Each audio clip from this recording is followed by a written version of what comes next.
예, 안녕하십니까. 선직입니다. 예, 그, 계엄령이, 지난 12월 3일 날 10시 23분, 예, 밤에 이제 선포가 됐었죠. 저는 이때가 이제 화요일 날이다 보니까 그 강철 부대라는 프로그램이 있습니다. 그래서 저는 그 특수부대 요원분들 그 일종의 그런 어떤 쇼지요. 예, 일종의 어떤 그런 컨셉으로 이렇게 그 버라이어티 쇼를 경쟁하는 그런 프로그램이 있는데, 예, 그 강철 부대를 보고 있다가 이제 그 자막으로 나오더라고요. 예, 계엄령이 선포되었다라고. 그래서 그때 이제 알게 됐습니다. 이 계엄령이 온당한 이유에 대해서 사실 우리 우파 국민들은 굉장히 많이 이해를 하실 거라고 믿고 있었는데, 제가 굉장히 존경하는 분들조차도 이 21세기의 계엄령이 웬 말이냐, 민주주의를 후퇴시켰다 이렇게 말씀을 하시는 분들이 상당수 계시더라고요. 그래서 제 그 구독자님들을 위해서 뭐 제가 감히 가르치려고 들 수는 없지만 그 저의 그 생각을 좀 말씀을 드리고 싶었어요. 예, 개인적으로. 그래서 사실 이런 얘기를 하시는 분들이 사실 굉장히 많은데, 예, 그렇게 많음에도 불구하고 제가 보는 그런 관점이나 접근법이 또 하나의 어떤 그 조금이나마, 예, 그 뭔가 다르거나 이렇게 좀, 예, 가치가 있지는 않을까, 예, 라는 그런, 예, 자만 아닌 자만, 예, 예, 을좀 이렇게 한다는 개념에서, 예, 말씀을 한번 드려보겠습니다. 저는 계엄령이 저는 온당하다라고 이제 생각하는 입장에서, 예, 말씀을 드리겠습니다. 저는 거의 확고부동하다고, 예, 그렇게 말씀드릴 수 있는 그런 입장입니다. 예, 정말 온당한 계엄령이었습니다. 우리가 이 계엄령이 정말 이게 온당한가, 아니면 적법한가라는 질문을 우리가 그 할 수가 있겠죠. 온당한가? 아니. 적법한가? 아니. 뭐 그렇다, 아니다. 뭐 답이 나오겠죠. 예. 근데 이 온당하냐, 온당하지 않았느냐 하는 거는 결국에 이게 우리 그 자유의 가치에 부합을 하느냐, 예, 부합하면 온당한 겁니다. 예, 부합하지 않다면은 이게 방종이겠죠. 방종이면 이거 온당하지 않은 거예요. 그쵸? 예. 그래서 우리가 이 계엄령이 지금 온당하지가 않다 이렇게 말씀하시는 분들이 상당수 계신데, 그럼 우리가 정말 한번 이제 그 고찰을 한번 해보자 이겁니다. 예? 적법하냐라고 이제 우리가 했을 때는 이 질문이 온당한가라고 하는 질문과는 좀 차이는 있을 수가 있습니다. 사실 이게 다른 차원의 의미가 될 수가 있어요. 물론 적법해야 되겠죠. 예, 저는 적법하다라고 또 보는 입장이에요. 예, 적법하다. 근데 우리가 법을 갖고 논할 때는 이제 법률적인 의미가 이제 해석이 돼야 되는 것이고, 때로는 이 법이라는 것이 뭐 소크라테스는 뭐 악법도 법이다라고 했을 정도로, 예, 이때는 온당하지 않은 악법에 맞게 이게 이제, 예, 법에는, 예, 적절했다라고 볼 수 있는, 예, 그런 개념이 성립되기 때문에 이게 적법하냐의 문제로 이제 갔을 때는 좀 이게 복잡해집니다. 이때는 이제 법률가들의 영역이라고 할 수가 있어요. 근데 우리가 대한민국 그냥 국민으로 살아가면서 우리 모두가 법률가일 수가 없지 않습니까? 저도 법률가가 아니에요. 예, 그러니까 법적인 해석은 일단 조금은 다를 수 있지만, 사실 우리는 그 모두가 인생을 살아가는, 예, 우리는 모두 다 사람인데, 우리가 이런 판단도 뭐 이거 그냥 법률가들한테 다 내버려 두고 내가 아무렇게 뭐 어떻게 느끼는 바도 없이 인생을 살아야 되느냐, 예, 이렇게 말한다는 건 좀 웃기잖아요. 예. 그러니까 우리가 그 한번 생각을 해보자 이겁니다. 그러니까 일단 법률적인 그런 전문적인 그런 부분은 좀 일단 따로 떼어놓고, 우리가 자유에 그러면 맞느냐, 예? 이게 방종이었느냐, 행정부의 방종에 불과했던 것이냐, 아니면 행정부가 이 자유의 가치, 자유 대한민국이라고 하는 이 자유의 가치에 온당했느냐, 예, 그걸 우리가 보면 되겠죠. 근데 우리가 자유를 쉽게 정의를 내리지 못한다는 것이 정말 이번에 이런 이벤트에 있어서도 하나의 그 넘어야 될 그 산이 되는 거죠. 도대체 자유가 뭔가, 예? 이거를 정의를 못 내리는 거예요. 대학을 나왔어도. 왜? 자유가 뭔지를 모르니까. 예.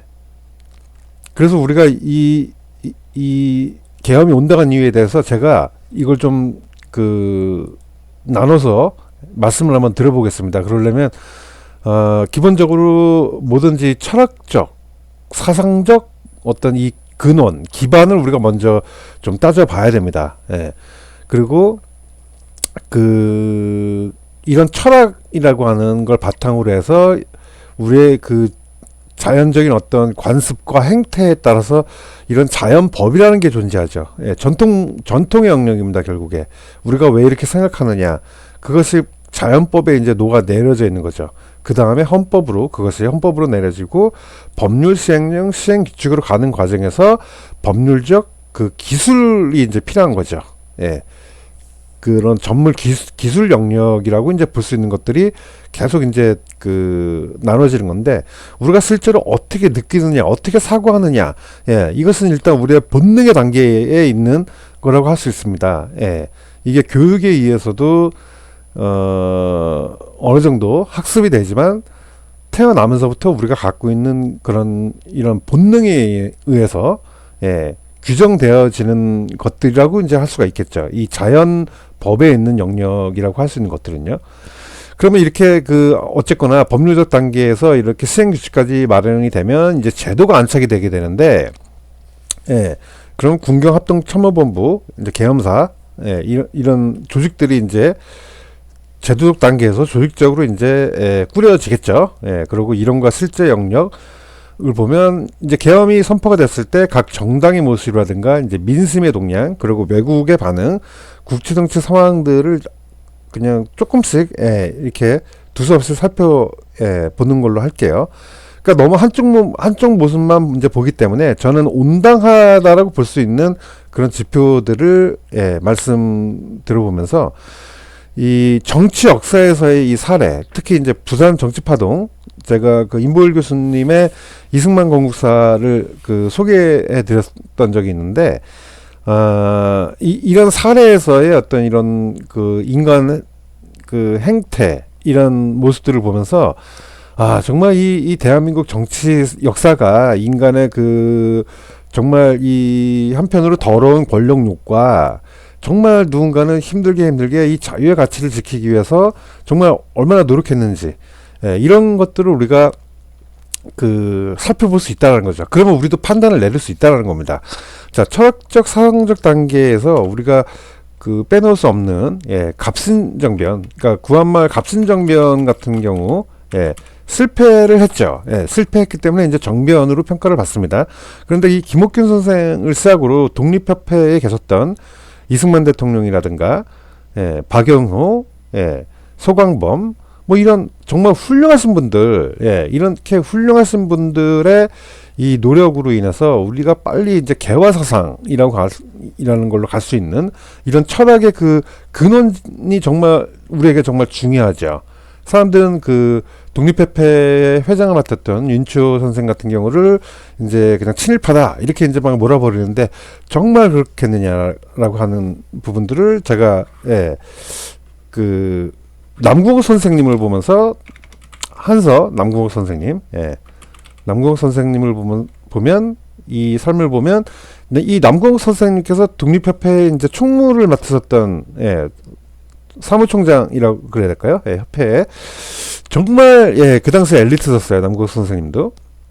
근데 이 남궁옥 선생님께서 이 대한민국에서 이 근대화 시기에 정말 우리는 갑신정변 그러면 김옥균 선생님을 대표적으로 이제 양화진의 효수가 된 김옥균 선생님을 많이 이제 제일 먼저 떠올리고 박영호 선생님, 예, 뭐 이런 분들을 떠올리는데 이 독립협회의 이 독립정신, 예, 이게 이승만 대통령으로부터 나오기 이전에 예, 남궁옥 선생님과의 이 대화, 예, 이상재 선생님과의 대화, 이제 이런 모든 것들이 우리의 그 철학적 사상 단계에서 근대화되는 시절에 굉장히 그 수준 높은 예, 그런 철학적 기원이 우리에게는 있었다.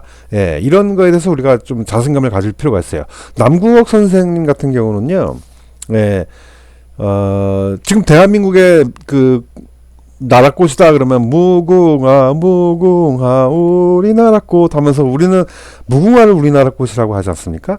이거 우리가 모를 뻔했어요. 근데 이거를 남궁옥 선생님께서 이 무궁화를 예, 보급하고 무궁화 지수 지도를 제작하고 하는 그 이런 일련의 일을 통해서 우리의 정체성을 잡아주신 분이 바로 남궁옥 선생님이라고 할 수 있는데, 이 남궁옥 선생님께서 그 사상의 그 중요성, 이 사상, 예, 이 사상은 생각의 어머니다라는 표현을 하실 정도로 이 사상을 정말 중요하게 생각하셨던 분이 있습니다. 예, 남궁옥 선생님께서는 내가 살아있을 동안에는 독립되는 거를 나는 보지 못할 것이지만 너희들은 볼 것이다. 예, 포기하지 말라고. 그 모든 사람들이 포기하면서 이제는 뭐 일본 제국주의로 그냥 쭉 가는 거야 라고 이제 그 보고 있을 때 남궁옥 선생님이나 이승만 대통령 같은 분들은 싸워라 이러고 계셨었어요. 예, 이제 곧 끝난다, 일본 망한다, 예, 막 이러고 계셨었던 거예요. 남궁옥 선생님도 일본이 망할 것이다 라고 이제 보고 계셨던 것 같아요. 다만 이제 그 남궁옥 선생님은 워낙 자기가 이제 이승만 대통령도 당시에 청년 이승만하고도 좀 차이가 있었기 때문에 예, 나 때는 보지 못하고 죽을 것 같아 그러셨죠. 예, 근데 남궁옥 선생님은 정말 그 보지는 못하고 이제 돌아가셨고, 그 이후에 이제 남궁유 선생님께서 이승만 대통령과 같이 이제 독립운동을 하셨고, 훗날 이제 남궁진 박사님이 이제 우리 그 산림 분야에서 월런버그상을 수상을 했습니다. 예, 그래서 사실은 저도 이제 그 남궁진 박사님을 알게 되면서 남궁옥 선생님은 알게 된 그런 케이스인데, 사실 그 남궁옥 선생님은 한서 남궁옥 선생님은 워낙 뭐 유명하신 분이시기 때문에 그냥 뭐 백과사전에 그 백과사전으로 예, 그 찾아보셔도 예, 충분히 여러분들이 직접 검색해서 이분이 어떤 분이셨구나라고 알 수 있는 그런 분이 있습니다. 우리 어떻게 보면 이제 우리나라의 그 철학의 아버지다라고 이제 그 한 명을 꼽고봐라라고 한다 그러면, 저는 개인적으로 한서 남궁옥 선생님을 그 꼽겠습니다. 예. 그러니까 이런 분들의 이 생각과 철학을 우리가 이해를 할 수 있다 그러면 계엄령이 온당하다고 볼 수 있을 겁니다. 예. 예. 이분의 그 마음이 정말 저한테는 예, 그냥 이렇게 그냥 전달이 될 정도예요. 예. 뭐 이분 말고도 그 많은 분들에 의해서 그 소개된 예, 황현 선생, 예, 이 매천야록의 저자시죠. 예, 매천야록. 예. 이런 분들께서 그 정말 예, 이 세태가 정말 이게 그런 게 아니다라고 하는 거를 그 정말 현실적으로 있는 그대로 예, 이렇게 기록들을 정말 잘 남겨주셨죠. 구한말에. 그러니까 이런 그 근대화되는 이 과정에서 이 시작점에서의 철학이 우리나라에서는 굉장히 중요한데, 와, 이때 당시에 이렇게 정말 선각자들이 있었구나라고 하는 걸 우리가 꼭 알고 넘어가야 될 필요는 좀 있다. 예, 물론 그 정말 그때 당시에 갑시정변의 아이콘으로서 이게 들어왔은 김옥균 선생님이라든가 박영호 선생님, 서광범 선생님, 이승만 대통령 같은 멤버였었고요. 뭐 아무튼 이런 정말 훌륭하신 분들, 홍영식 선생님 같은 경우 뭐 정말 예, 이런 정말 훌륭하신 이 철학자들이 예, 우리에게 정말 계셨기 때문에 우리가 이런 그 인류의 그 발전된 문명을 우리가 지금 누리면서 살 수 있다라는 것 정도는 우리가 어느 정도는 예, 알아야 된다라는 거죠. 예. 자, 근데 아무튼 이 이런 단계를 일단 거쳐서, 예, 이, 지금 그 우리가 살고 있는 그런 이 개화 사상이라고 했던, 예, 이걸 이게 굳이 말한다 그러면 이제 이분들은 다 이제 계몽주의, 개화 사상에 이제 꽃을, 예, 피운 그런 분들이라고 할 수 있는데, 그럼 이 개화 사상이라는 것은 무엇이냐라고 얘기하면요, 이거 개화 사상 그럼 뭐 이건 꽃이 피는 거야 뭐 이제 이렇게 생각을 하면서 잘못하다가, 예, 그럼 꽃이라는 게 무엇인가라고 생각할지 모르겠어요. 근데 이 개화 사상, 빨리 이 꽃을 피워야 된다라는 사상이잖아요, 그렇죠? 예, 예, 우리는 빨리빨리 이런 게 있으니까 빨리를 제가 하는데, 이게 말 그대로 그냥 자유경제 철학이에요. 예, 자유경제 철학. 교역을 해야 된다. 해상국가를 만들어야 된다. 이런 그 자유통상, 쇄국 정책을 하지 말고, 교역하는 나라가 돼야 된다. 그 자유경제 철학이라고 하는 것을 이제 말씀하셨던 것이 말 그대로 이 개화 사상입니다. 예. 홍영식 선생님의 주도로 우정국이 설치가 됐어요. 그러니까 말 그대로 지금 우리 우편 배달이 하는 것들이 우체국이 결국에 그때 당시에 만들었던 겁니다. 이 홍영식 선생님의 이 갑신정변의 주역이 있었던, 예, 그 홍영식 선생 괘씸하다고 죽여버리고, 예, 고종이 죽여버렸죠. 예, 죽이고, 예, 그 집을 뺏어다가 당시에 그 알렌공사한테 그냥 줬죠. 그냥 피가 막 낭자한 그런 집을. 그게 바로 광해원이라고 하는 것이고, 그 광해원이 대한민국 최초의 의료기관입니다. 예, 결국에. 그러니까 우리 대한민국으로 할 수는 없죠. 아무튼 거기서부터 이제 알렌공사로부터 시작된, 예. 그러니까 민영이가 살려줬기 때문에, 예, 그 민비 입장에서는, 예, 자기 동생 살려줬으니까 얼마나 이뻐요. 그러니까 민비가 이제 고종한테 얘기해서 한 자리 줘라, 이제 이런 거죠. 예, 알렌공사가 당시에 이제 그 의사 선생님으로서 선교를 왔다가, 예, 그러니까 공사로 왔기 때문에 선교 개념으로 온 건 아니죠. 그렇지만 이제 예, 그 갑신정변의 어떻게 보면 피해자였다라고 할 수 있는. 그러니까 정권을 보호하고 있으니까 이 정권을 몰아내야 되는데, 예, 민영익이 그렇게 버티고 있으니까, 예, 이 갑신정변 이 당시에, 예, 그 민영익을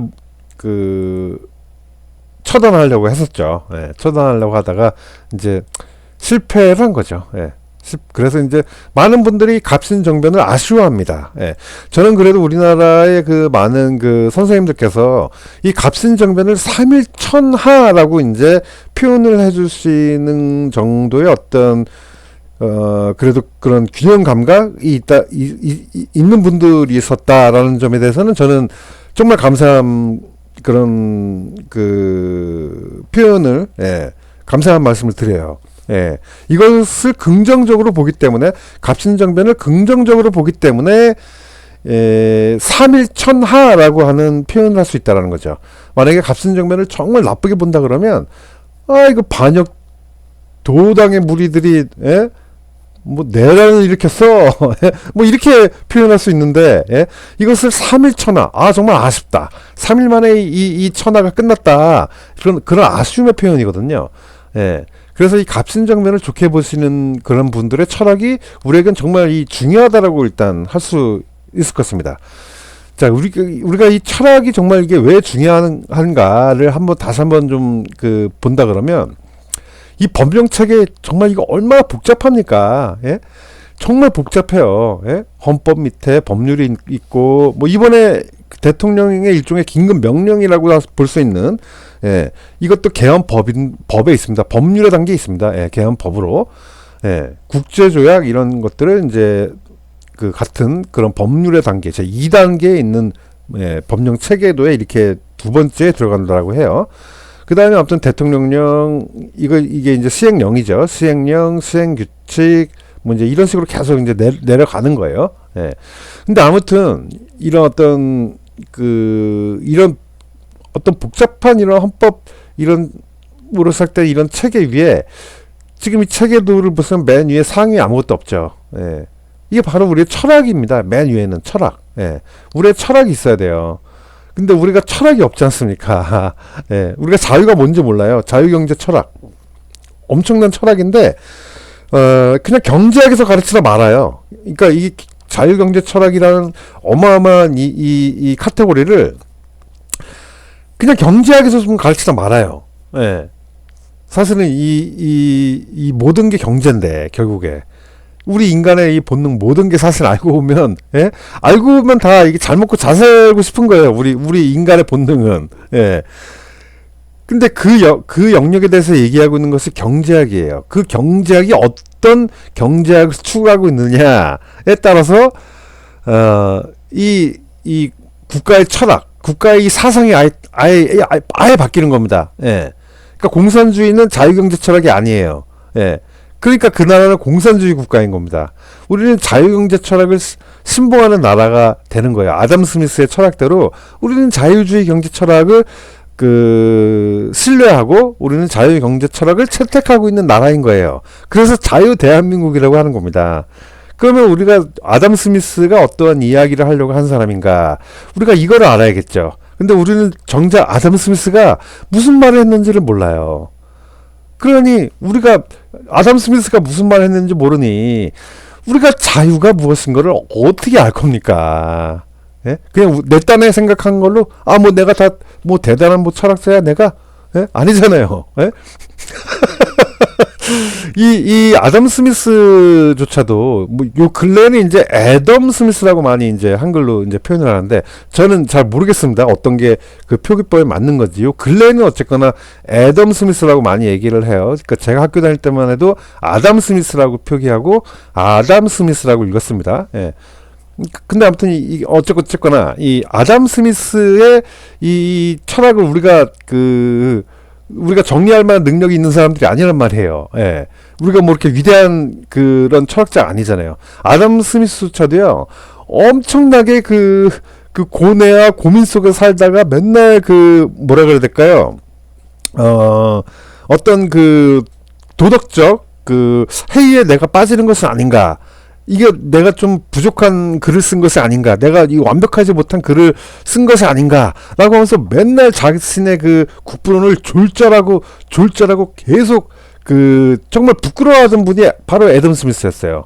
그래서 막 친구들한테 야 내가 쓴 걸 불태워버려 이러던 데다가 본인은 도덕감정론의 저자로 알려지기를 그렇게 원했어요. 예. 근데 사람들이 알아본 거예요. 도덕감정론은 됐고 야, 너가 쓴 국부론 있잖아. 야, 그거 진짜 엄청나는데 하면서 도덕감정론의 저자 이걸 발휘했었던 애덤 스미스님은 결국에 사람들에게 인류에게는 국부론의 저자를 알려줬고 실제로 이 국부론은 결코 졸적 아니라는 사실입니다. 이 국부론에서 얘기하는 정말 이 핵심을 우리가 얘기해 본다 그러면 정말 제가 근데 이거 애덤 스미스 얘기는 자주 했었죠. 자주 했었기 때문에 좀 그냥 짧게 한 가지만 얘기한다 그러면 정말 압권인 것은 우리가 이 저녁 식사를 할 수 있는 식사를 마련할 수 있는 것은 푸치칸 주인, 빵집 주인, 양주장 주인의 그들의 이익을 위한 그들의 고려 때문이다. 라고 하는, 저는 이 번역이 이제 약간 저는 이 번역을 좋아해요. 다른 번역문도 있는데, 아무튼 이런 뜻이에요. 그러니까, 그들의 이기심 때문이다. 그들의 이익을 위한 그들의 고려. 그들의 이기심 때문이다. 그러니까 이 이기심을 나쁘게 보지 말아야 한다. 그러니까 여기에는 이제 온당한 이기심이라는 것이 포함되어 있는 개념이라고 볼 수 있을 것 같아요. 그러니까 아니 푸치칸 주인이 고기를 썰어서 파는 게 그래서 그 고기를 팔아서 나는 부자가 되고 싶다라는 생각을 하는 거예요. 양주장 주인이 포도주를 담궈서 나는 포도주를 팔아서 나는 부자가 되고 싶어 라고 하는 그 이기심. 그러니까 우리가 자꾸 이런 사람들 장사치다 그러는데 사실을 알고 보면 더 나은 세상을 만들어주는 사람들이 바로 장사하시는 분들이 먼저라는 겁니다. 그래서 우리가 업계를 먼저 쳐주는 거예요. 그래서 산학연관이라는 순서가 중요한 것이지 산업공상, 상업이 맨 뒤에 가 있어요. 아니다. 이 애덤 스미스는요. 아니다. 상공업 중에 상업이 먼저 발달이 되는 나라가 그런 나라가 발전되는 나라다. 예. 국부가 무엇이냐? 국부는 그전에는 그냥 금과 은이라고 보았어요. 그런데 애덤 스미스는 아니다. 이 근로 생산성이다. 이 근로 생산성은 그들의 이기심 때문에 나오는 거다. 그 이기심을 나쁘게 보지 말아야 되는데, 왕이라는 인간들이 장사하는 사람들 다 장사치. 그러고 있으니까 이게 답답했었던 거예요. 답답했었던 거. 언제? 이미 300년 전에. 올해가 임마누엘 칸트의 300년 탄신해입니다. 이제 며칠 안 남았죠. 애덤 스미스는요, 바로 그 전 301년 전에 태어나신 분이에요. 바로 300년 전에 이 근대 시대에 이 태동하던 시대에 이분들의 철학을 제가 아까 열거했던 이런 한서 남국 선생님 이런 분들이 알고 계셨던 거예요. 여기에 또 빼놓을 수 없는 이거 이렇게 열거하기 시작하면 이제 우리나라의 대가들이 워낙 많았기 때문에 이게 계속 이제 이 사이즈가 계속 늘어나야 돼요. 자, 근데 아무튼 여기 제가 빼놓을 수 없는 분 중에 이제 현승유 박사님을 저는 이제 말씀을 안 드릴 수가 없죠. 예. 이 현승유 박사님께서는 이제 산림국부론, 산림국부론을 주장하셨던 분이에요. 당시에는 이제 부국론이라고도 이렇게 뭐 표현을 했는데, 어쨌거나 우리가 이 애덤 스미스의 이 웨스 오브 네이션을 국부론이라고 이렇게 우리가 번역을 한다 그러면 같이 그것도 짝을 맞춰서 산림국부론이라고 해야 되는 게 맞죠. 왜냐하면 이 현승유 박사님께서는 이 애덤 스미스의 그 국부론에 한 발 더 나아가서 이 산림이라고 하는 이 정서, 이게 먼저 갖춰줘야 진정한 이런 그 국부론의 이 완성이 되는구나라고 하면서 금과 은을 줄 뿐만이 아니라 철학을 주는 게 나무라고 표현을 하면서 산림국부론을 말씀하셨던 분이에요. 그러니까 애덤 스미스의 철학에서 이 애덤 스미스의 이 자유 경제 철학을 정말 한 단계 정말 진일보 시킨 사람이 바로 우리 현승규 박사님이라고 할 수가 있죠. 제가 예전에도 말씀을 드렸습니다. 그래서 여기서는 이제 그냥 요 정도 좀 주접을 떨도록 할게요. 제가 지난번 임마누엘 칸트 영상에서 어느 정도의 그 흐름을 좀 얘기를 이제 제가 좀 했기 때문에, 여기에 대해서는, 좀 패스를 하도록 할게요. 아무튼 이 자유경제 철학을 우리가 알아야 우리가 이 자유를 우리가 제대로, 이해할 수 있다. 이 부분을 우리가 절대로 우리가 간과해서는 안 된다. 자유경제 철학이 있어야 그게 자유국가인 겁니다. 자유경제 철학이 없으면 그건 자유국가가 아니에요. 자, 근데 이런 분들 두 분이 이제 1700년대 후반부에 이제 미국이 이제 독립을 하죠. 1776 해갖고, 그때 당시에 이런 어떤 엄청난 철학, 그러니까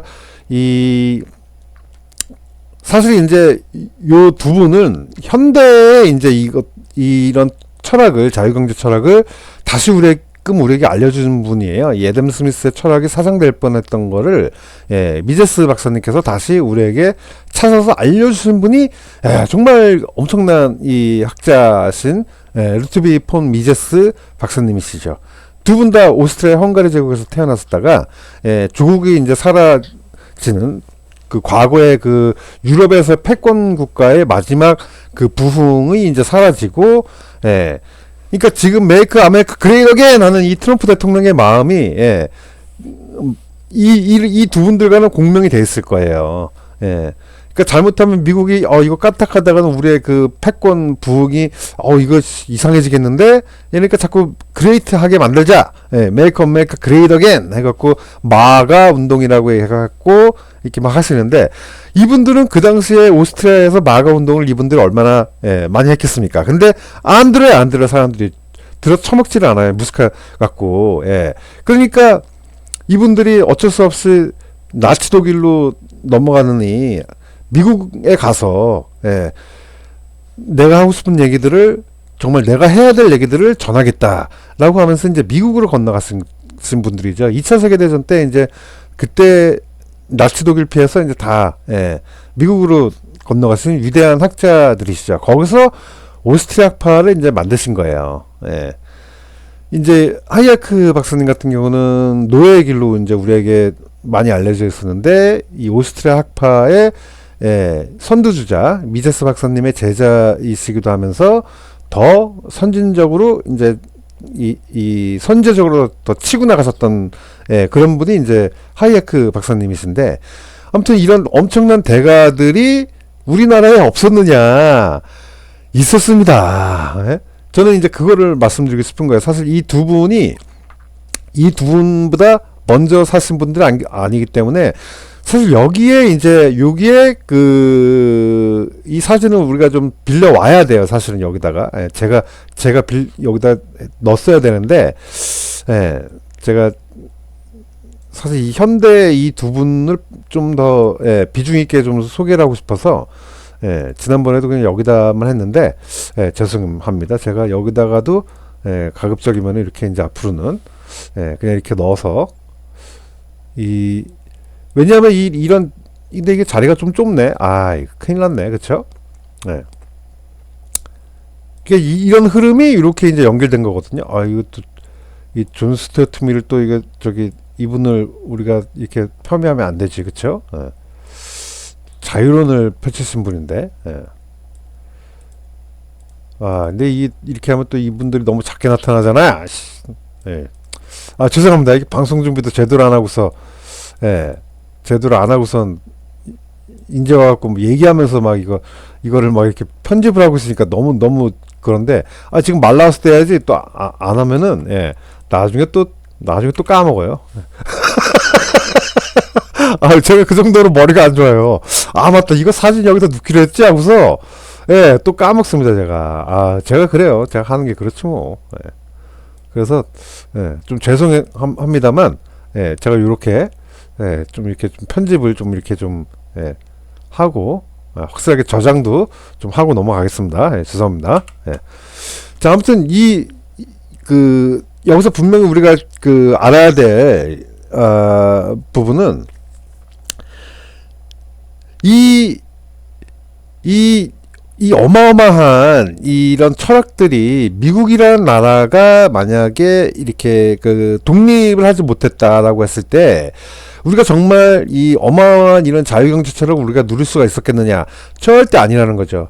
알렉산더 해밀턴을 제가 정말 어떻게 보면 조지 워싱턴 대통령보다도 더 쳐주는 그런 분으로 저는 이제 평가를 하는데, 왜냐하면 이 알렉산더 해밀턴이 없었더라면 예를 들면 우리의 특허 이런 게 지적 재산 이런 것들이 전혀 보호가 되지 않는 그런 세상에서 우리가 살 수 있었어요.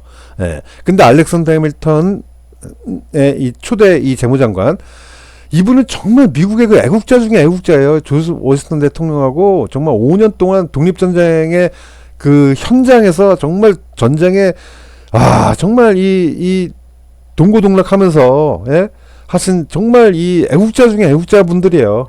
사실 이 두 분도 미국에서 정말 어떻게 보면 어떤 면에서 요 근래에는 그래도 사람들이 굉장히 높게 평가하시는 분들이 이제 있기 때문에 제가 이런 말 함부로 하면 안 되죠. 안 되는데 당시에는 이제 역사에서 뒤안길로 잊혀졌다라고도 볼 수 있어요. 어떻게 보면 정말 쓸쓸하게 잊혀졌습니다. 근데 참 이 특허라고 하는 이런 개념을 보호해야 된다라는 거. 그러니까 근로 생산성이 중요하다고 봤던 분. 그리고 아무리 우리가 열심히 일하면 뭐하냐. 내가 아무리 이 땀 흘려서 노력하는 것만 이게 정말 생산성을 극대화시키는 게 아니라, 강한 나라가 됨에 있어서 어떠한 이 정말 특출난 이 기술, 이 발명가들이 만들어 놓은 이 기술을 그거를 지적 재산권을 우리가 보호해주지 않으면 누가 열심히 뭔가를 연구하고 뭔가를 발명해서 이 편리한 세상을 만들고 그런 이기를 발전을 시키냐? 문명을 누가 발전시키겠냐? 그냥 막 개나 주나 다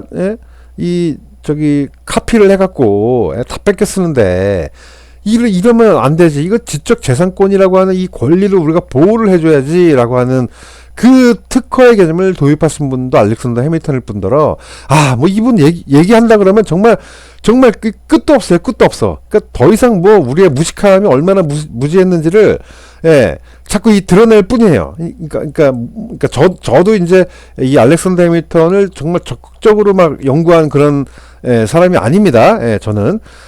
다만 이제 우리나라에는 엄청난 대가들이 많다. 그런 분들의 그냥 얘기를 들으면 되는데, 우리가 안 듣는다는 거지, 안 듣는다는 거.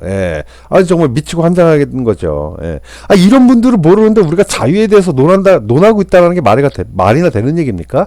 말이 안 되는 얘기죠, 당연히. 우리는 이 자유에 대해서 이 쥐뿔 모른다. 저도 그렇고요. 우리는 이 자유에 대해서 정말 우리가 아는 게 정말 너무나 없구나라고 하는 거를 우리가 빨리 깨달아야 돼요. 우리가 정말 뭐 알면 뭐 하냐. 이런 이 겸손한 자세가 정말 우리는 정말 필요한 겁니다. 예를 들어서 루트비 폼미제스를 얘기함에 있어서, 아시아투데이의 이 김희석 박사님 같은 분, 강원대학교에서 이 경제학과 교수님을 계셨죠. 그런 분의 얘기를 들어야 우리가 정말 이 미제스 박사에 대해서 우리가 좀 이해를 한다고 할 수 있고, 제가 지난번에 임마누엘 칸트를 얘기하면서 그 민경국 박사님, 민경국 교수님과 같은 이 대가들의 얘기를 우리가 들어야 우리가 임마누엘 칸트를 이해할 수 있지. 우리가 뭘 임마누엘 칸트를 이해하고 뭘 애덤 스미스를 이해를 합니까? 우리가 뭔 조지 워싱턴을 이해하고 알렉산더 해밀턴을 이해를 합니까? 이분들을 그냥 우리가 수박 겉핥기만이라도 제대로 좀 이해할 수 있다라는 거. 이해할 수 있어야만 우리가 그래도 그나마 좀 이게 자유가 이런 게 자유구나 라는 걸 우리가 이해할 수 있는 거 아니겠습니까? 근데 우리는 이 자유라는 거를, 정말 너무 쉽게 얘기해요. 너무 쉽게 아무데나 막 갖다 붙여요. 이게 자유가 무너질 때까지 자유를 외치는 거는 절대 이 자유가 아니에요. 방종에 불과한 겁니다. 방종에 불과한 거. 저는 이 계엄령이 온당했다라고 하는 이유가 이거 자유의 가치에 부합했다라고 보기 때문에 저는 이 계엄령이 온당하다라고 보는 거예요. 이분들이 살아 돌아와서 한국의 처지를 본다라고 그런다 그러면요, 제가 확신할 수 있는 건요, 이 8분 중에 6분 이상은 무조건 계엄령은 온당했다라고 말하고도 남았을 분들이라는 거예요. 대표적으로 알렉산더 해밀턴 같은 분은 당시 프랑스 혁명을 보면서 이건 프랑스 완전히 난동이구만, 난동, 이렇게 보고 계셨었어요. 라파에트 장군의 정말 이 라파에트 장군이 그 미국을 독립시켜주는데 정말 그 어마어마한 도움을 주신 그 프랑스의 군인이셨죠. 그래서 지금 미국은 아직도 라파에트 거리가 있어요. 자, 그런데 프랑스 혁명이 일어났을 때 어떻게 됐습니까? 미국 참전해서 도와준 군인들 다 죽여버려요. 그게 무슨 혁명입니까? 그게 우리나라 그 정말 욕 나오는 그 날짜에 그런 폭동하고 똑같은 거예요. 그게 폭동이에요, 폭동. 무슨 그게 민주화운동이에요, 그게. 무슨 사람들이 프랑스 혁명으로부터 무슨 민주화를 배우겠다 그래요. 뭐 말도 안 되는 소리를 하고 자빠져 있어요. 그러니까 그만큼 무식하기 때문에 자유가 뭔지 그 무식하다고 표현하면 좀 그런데 우리가 정말 너무나 무지했다라는 얘기예요. 정말 몰라도 우리가 너무 몰랐어요. 저도 몰랐고요. 저도 몰랐기 때문에 민주주의 뭐 프랑스 혁명으로부터 발전된 거 아니야? 뭐 저도 어렸을 때 이렇게 생각을 했었어요. 그러니까 괜찮습니다. 우리가 모두가 다 이 무지한 존재예요. 그냥 평생 배워가는 거예요. 평생 배워가면서 이제 알아가는 거예요. 그러니까 우리는 그렇게 살아가니까 우리는 사람인 거예요. 우리는 이게 좀 뭘 모른다 이런 게 뭐 어떤 나쁜 개념이 아닌 겁니다. 이게 모를 수 있는 거예요. 당연히 모르죠. 몰라야 정상이죠. 그러면 누구는 뭐 태어나면서부터 모든 걸 다 압니까? 살아가면서 알아가는 거지. 모를 수도 있죠. 그러니까 우리가 이제 배워가면 되는 거다. 겸손한 자세로. 그게 중요하다라는 거예요. 그래서 아무튼 이런 조지 워싱턴과 알렉산더 이 해밀턴 같은 이런 분들은 실질적으로 그 철학자의 개념에만 있었던 것이 아니라 실질적으로 나라를 꿰어낸 분들이라는 거죠. 실질적으로 나라를 꿰어낸 분들. 이게 정말 중요한 거예요. 그러니까 현실 세계에서 이것을 가능하게 했느냐, 현실 세계에서 이것을 가능하게 한 것까지는 아니고 어떤 사상적인 기반을 제공했느냐, 이런 것들이 정말 중요한 겁니다. 우리나라의 경우는 이제 볼게요. 이 우리나라 그 계엄령이 그 온당했던 이유를 얘기를 해야 되니까, 자, 우리나라의 경우를 한번 볼게요. 우리나라의 경우는요, 이승만 대통령의 그 사진인데 비교적 그 이미지가 젊은 이미지로 잘 나온 사진이에요. 예. 정말 이런 사진 한 장 우리가 제대로 못 보잖아요. 예? 이게 그 얼마 전 조선일보 쪽에서 이제 공개한 사진인데, 이런 사진 하나 뭐 안 보고 맨날 그 늙으신 모습 그것만 자꾸 이제 보여주니까, 이승만 대통령은 되게 답답한 노인네였나 보다, 막 이제 이렇게만 하는 거죠. 그냥 독재자로 또 몰아버리는 거예요, 이런 분들을. 박정희 대통령, 이승만 대통령, 이런 두 분은요 정말 한국의 역사에서 정말 어마어마한 철학을 갖고 있었던 분들입니다. 이 두 분은. 예.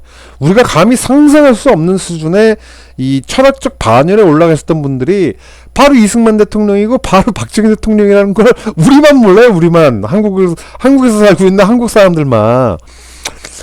정말 기가 막힐 노릇입니다, 정말. 예? 저도 몰랐어요, 저도. 예.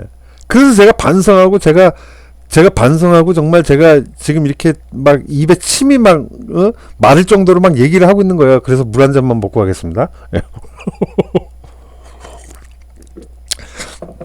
자, 이승만 대통령은요, 이미 23살의 나이에 전라도와 제주도를 구하신 분이에요. 예? 어떻게 이게 무슨 말이냐라고 이제 얘기를 한다 그러면, 그러니까 구한말 역사를 우리가 이제 잘 모르는 역사 문맹들이기 때문에 이제 그런데, 이 국제 필화 사건이 이제 이때 일어났었던 일이에요. 이 당시에 이제 우리나라 제1세대 언론인 그러면 당연히 이승만 대통령을 얘기할 수 있죠. 협송회보부터 시작해서 매일신문, 다 한글 전용으로만 썼어요, 이 당시에. 이 당시에 한글 전용을 한다? 정말 얼마나 발칙한 생각입니까? 실제로 한글을 우리에게 정말 전해준 사람은요, 이승만 대통령이었어요. 이승만 대통령 입장에서는 한글을 많이 쓰는 게 더 유리했죠. 왜? 이승만 대통령은 왕이 아니었어요. 근데 이 왕을 굉장히 견제하는 입장에서 있는데, 자신이 하는 얘기가 남들에게 전해지기 위해서는, 사람들이 한자를 많이 몰라요, 생각보다. 그때 살던 사람들도. 그러니까 뭐 이렇게 답답하게 그런 말도 무슨 말인지 전해지도 못하는데, 그거를 자꾸 한문으로 쓰면서, 서당 다녀갖고 배운 사람들만, 이렇게 내가 하는 얘기가 뭔지 알게 하고, 뭐 비밀리에 뭐 이렇게 얘기할 거 있어? 그냥 다 까발려. 이분은 그 당시에 이 양반 싼 놈 없는 공화제 국가를 꿈꾸셨던 거예요. 그러니까 양반 쌍놈이 없는, 그건 구별 없는 그런 공화제 국가를 꿈꾸는 사람 입장에서 당연히 이 여성들도 글을 알고 노비들도 글을 알고 그랬으면 좋겠는데, 그때 당시에 글은 이제 한문이었거든요. 그러니까 한글, 그 당시에 이제 언문이라고 그 당시에는 엄청나게 이 낮게 평가받고 있던 이 한글을 빨리빨리 그냥 보급해서 쓰는 게 낫지, 뭘 한문 쓰고 있냐 하면서, 그때 당시에, 구한말 당시에 한글 전용 신문만 3개를 운영하셨던 분이 바로 23살 청년 이승만이었다는 겁니다. 이때 당시에 이승만은요, 정말 우리가 생각하는 그 수준과는 다른 수준의 반열에 그때 이미 올라갔어요. 23살 때. 왜냐면 워낙에 용기가 있고, 워낙에 특출난 데다가, 워낙에, 그러니까 그때 당시에 이상재 선생과 이 대화를 나눌 수 있는 반열에 동지 수준으로 있었던 분이 바로 정말 그때 당시에 정말 새까맣게 어린 이승만 대통령이었습니다.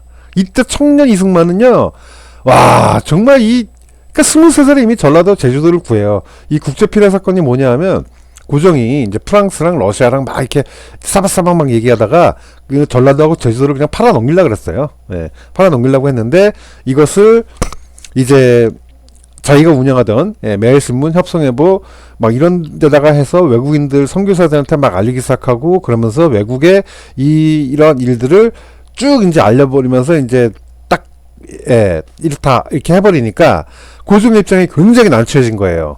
예. 그리고 고종도 그때 당시에 각각의 그 외국으로부터 이런 어떤 약간의 그런 눈치를 좀 볼 수밖에 없는 그런 위치에 있기도 했었습니다. 예. 그러다 보니까 전라도 제주도를 암암리에 딱 팔아버리려고 그랬는데 이 23살 청년 이승만한테 딱 걸려갖고 못 팔아먹어요. 전라도와 제주도를. 러시아 그때 당시에 제정 러시아 팔아먹으려고 했죠. 그런데 못 팔아먹게 되는 일이 생기면서 고종이 23살 청년한테 그냥 물을 먹은 거예요. 왜? 23살 청년 이승만 대통령은 대한민국의 이 훗날 대한민국 그때 당시에는 이제 구한 말이죠. 이승만 대통령이야말로 왕이라고 함부로 땅 팔아먹고 그게 당신이 지금 왕으로 있을 뿐이지 이 나라 전체가 뭐 그냥 당신 거야? 그런 개념 아니야. 아무리 왕이라도 그렇게 하면 안 돼. 백성을 위한 정치를 해야 돼. 라고 이제 얘기를 하고 나오니까 얼마나 불편하고 얼마나 괘씸했겠습니까? 이승만 대통령이. 예? 그래서 이제 한성 감옥에 이제 갇히게 되죠. 한성 감옥에 갇히게 되는데 한성 감옥에서 성령을 만나게 되는 거예요. 성령의 축복을 만나고 이승만 대통령도 이제 회심을 하는 거죠. 회개를 하는 거죠. 그러니까 어떤 회개냐? 그 자유서방 세계의 이 선교사분들이 한편으로는 나쁜 일을 한다라고 이제 그 생각을 하고 계셨던 것 같아요. 근데 선교사들은 정말 본인들이 중요하다고 생각하는 것을 우리에게 주려고 왔구나. 저들이 정말로 중요하다고 생각하는 거를 우리에게 전해주려고 왔구나. 이제 이걸 깨달은 거예요. 그래서 그때 이제 신앙적으로 완전히 그러니까 어떤 면에서는 배제학당 다닐 때 약간 좀 삐뚤은 학생이었죠. 삐뚤어진 학생이었죠. 선교사들이 그렇게 가르쳐 주려고 하고 막 이렇게 해서 영어도 다 선교사들한테 배워놓고 그때 당시에 영어를 제일 잘하는 사람이 바로 대한민국에서 이승만 청년 이승만이었죠. 근데 아무튼 이 청년 이승만의 입장에서 뭐 이때 당시에 한성 감옥에서 사전을 집필하려고 생각을 할 정도였으니 보통의 그 타고난 영어 실력, 언어적 감각 이런 게 있었던 분이라고 할 수 있는데 이 말이 이게 자꾸 꼬이네. 아무튼 보통의 영어 실력이 있었던 분이 아니죠. 근데 정말 이 이승만 대통령조차도 그 어린 시절이 있었다. 어린 시절에 뭔가 이렇게 우리가 좀 그런 게 있어요. 삐뚤어진 사고관이라고 하는 게 좀 우리가 있어요. 젊을 때는. 저도 그랬습니다. 저는 훨씬 더 나이가 많이 들어서도 정말 삐뚤어진 사고관을 갖고 있었어요.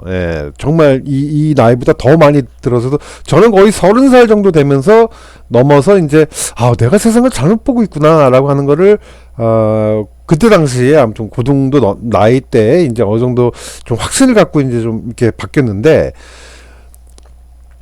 이 이승만 대통령 같은 경우는 23살 때 이제 한성 감옥에 갇히고 이제 정말 24살 되는 이게 만 나이 이런 나이, 한국 나이 이제 이런 문화가 그때 이게 좀 아무튼 좀 헷갈려요. 그래서 약간 좀 제가 전문적인 이승만 대통령 연구가가 아니기 때문에 우리가 이렇게 임마누엘 칸트를 이해한다는 건 정말 어려운 얘기죠. 제가 감히 임마누엘 칸트를 이렇게 소개 정도 이런 분 계셨어요 이라고만 얘기할 수 있지 제가 이분을 깊게 이해한다라고 얘기하는 건 그건 무조건 거짓말이라는 거는 다 뽀록이 나는 겁니다. 이건 절대 이 임마누엘 칸트 같은 경우는 막 그렇게 얘기할 수가 없어요.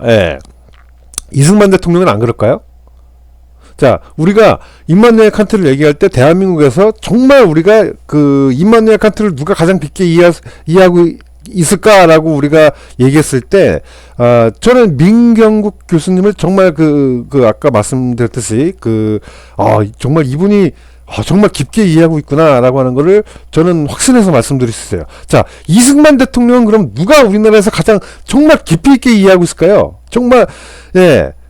이게, 저는 정말 많은 분들이 김웅삼 대기자님을 말씀하실 것 같아요. 예, 그런 분들이 정말 김영삼, 이승만, 김영삼이라 갑자기 말이 꼬이면 죄송해요. 예, 죄송합니다. 이승만 대통령 정말 깊게 알고 계신 분들이죠. 근데 그분 말고 정말 대가들이 많다는 거예요. 예.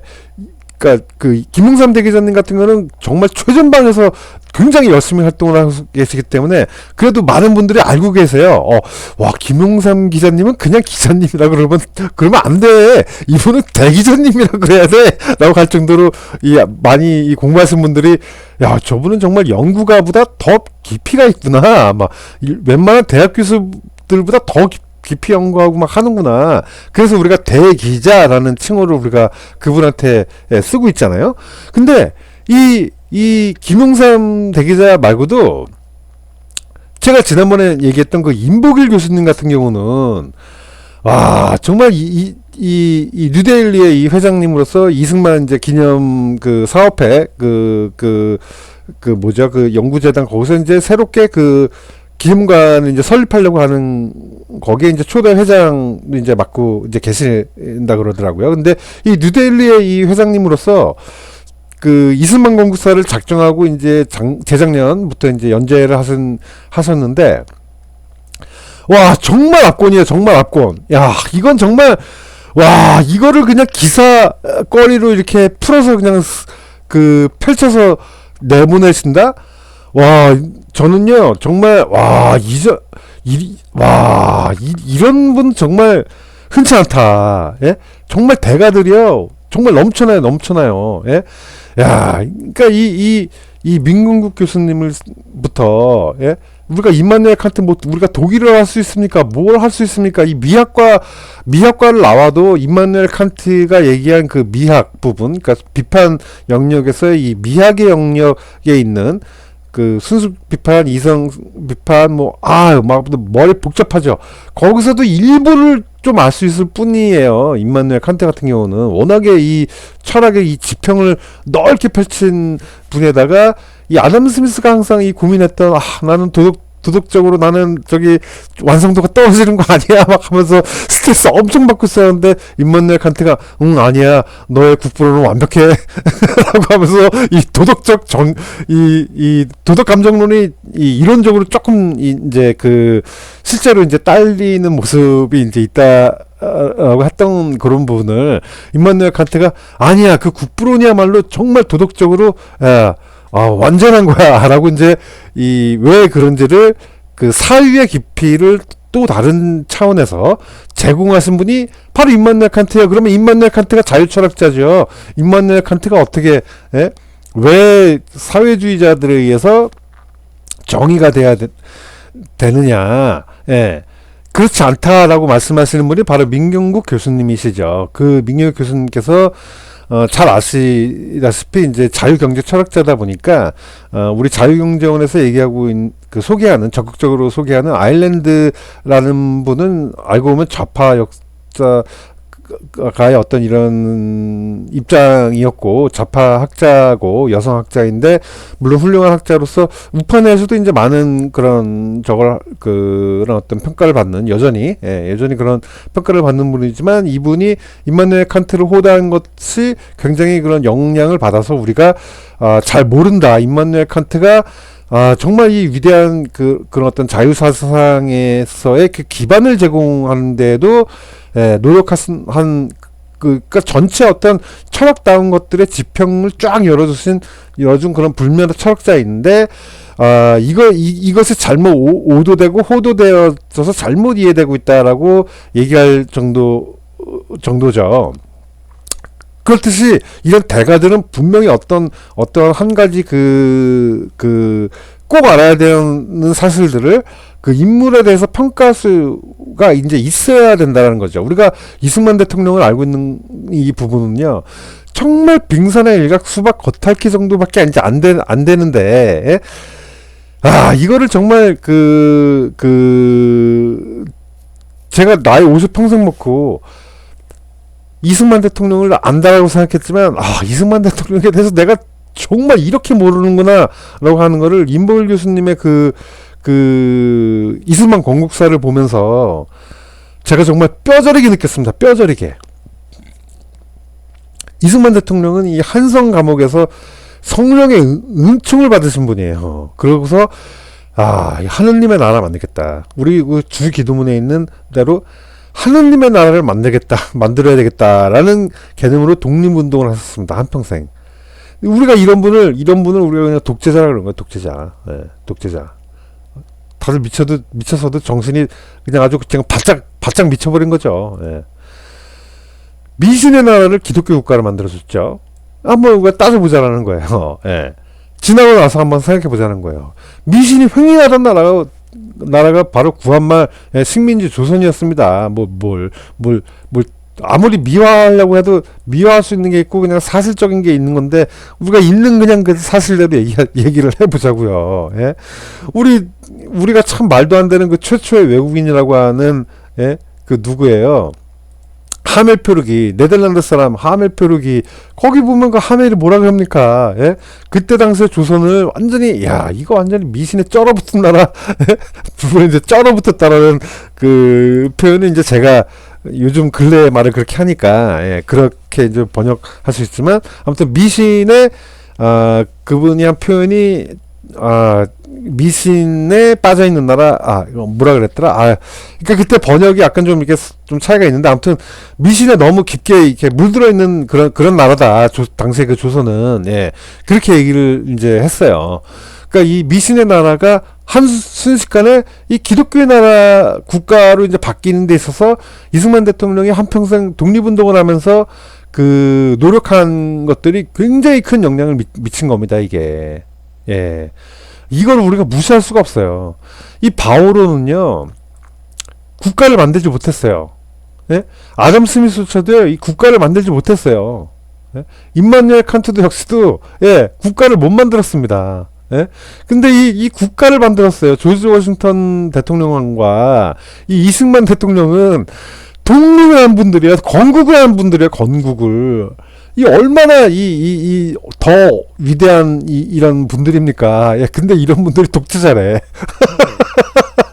와, 진짜, 이거 정말 물에 빠진 사람 구해줬더니, 보따리 내는 하는 것보다 더한 수준이야, 이거는. 그냥 은혜를 원수로 갚는 겁니다, 우리가. 이 산업공상의 나라를 산학연관의 나라로 바꿔준 분이에요.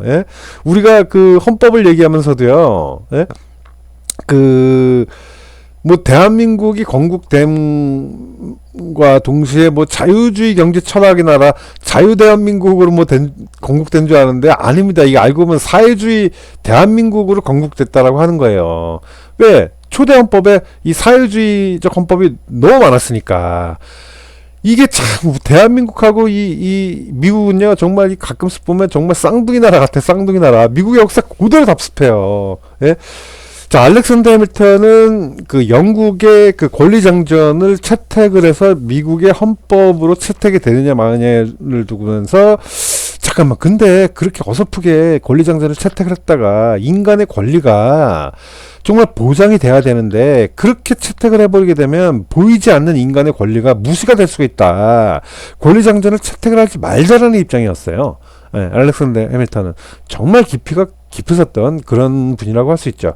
근데 토마스 제퍼슨 같은 경우는요, 여기 토마스 제퍼슨 사진을 제가 안 올렸네. 왜 안 올렸는지는 안 올릴래 그냥. 별로 올리기 쉽지가 않아요. 근데 아무튼 토마스 제퍼슨 같은 경우는 급하다. 건국을 위해서는 급하다. 부족해도 없는 것보다는 낫다. 이제 이런 입장이었어요. 그러다 보니까 채택됐어요. 대한민국도 마찬가지입니다. 대한민국도요, 이 초반에 이게 이승만 대통령이 그 독립운동사에 헌신하신 이 기여도가 워낙에 크기 때문에 제1인자라는 건 누가 말해도 뭐 더 이상 뭐 이견이 있을 수 없을 정도로 이승만 대통령의 이 존재는 정말 독보적이었습니다. 구한말서부터 시작해서요. 예, 근데 그걸 자꾸 사람들이 깎아내리는데, 아무튼 이 이승만 대통령께서 가만히 봤더니 본인이 대통령을 제 국가를 생각하고 있는데 헌법도 본인이 만들었다 그러면 이게 되게 애매할 수 있다 보니까, 이게 도대체 헌법 문제를 어떻게 해야 될까 막 고민하던 그 찰나에 본인이 나온 대학교 프린스턴 대학에 이제 문의를 좀 했더니, 그래도 한나라의 그 헌법을 외국인들이 작성해서 주는 것은 좀 그렇지 않느냐라고 그분들이 약한 모습을 보였던 거예요. 아주 영악한 인간들입니다. 예? 아니 본인들이 더 잘할 거 아니에요. 영국의 명예혁명은 뭐 네덜란드 도움 없이 했답니까? 예?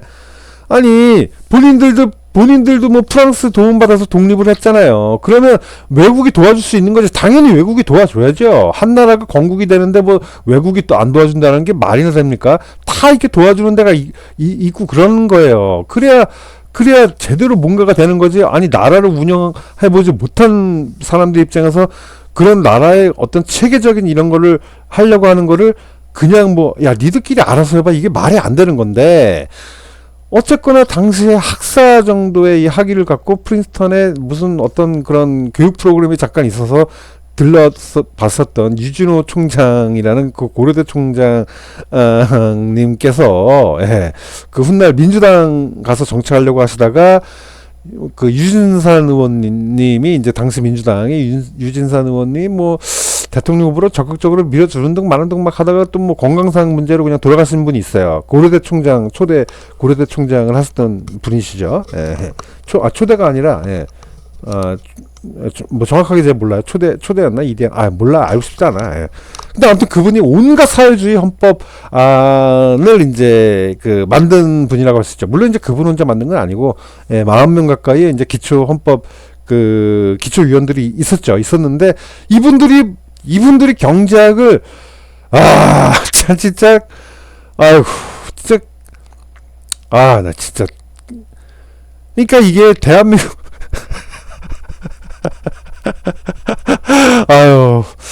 그러니까 이 이승만 대통령 같은 분들 입장에서 보면 이게 정말 그냥 기가 막히는 그 연속일 수밖에 없는 거예요. 예. 그러니까 이승만 대통령이 정말 북치고 장구치고 다 해야 되는 그런 입장에서 다 해야 되는 입장. 예. 무슨 경제학자들이 헌법 만들려고 했더니 사회주의 헌법 만들고 자빠져 있어요. 예? 그게 우리나라 초대 헌법이에요. 초대 헌법. 그 헌법을 개정하는 게 얼마나 힘들었겠습니까? 그게 자유주의 헌법으로 바뀌는 데 있어 갖고요. 이게 4.4.5입 개헌이라 그런 거예요. 4.4.5입 개헌. 예? 왜? 사회주의 못하니까 그걸 갖다가 그 위대한 개헌을 4.4.5입 그러는 거예요. 4.4.5입. 예? 4.4.5입이라는 것도요.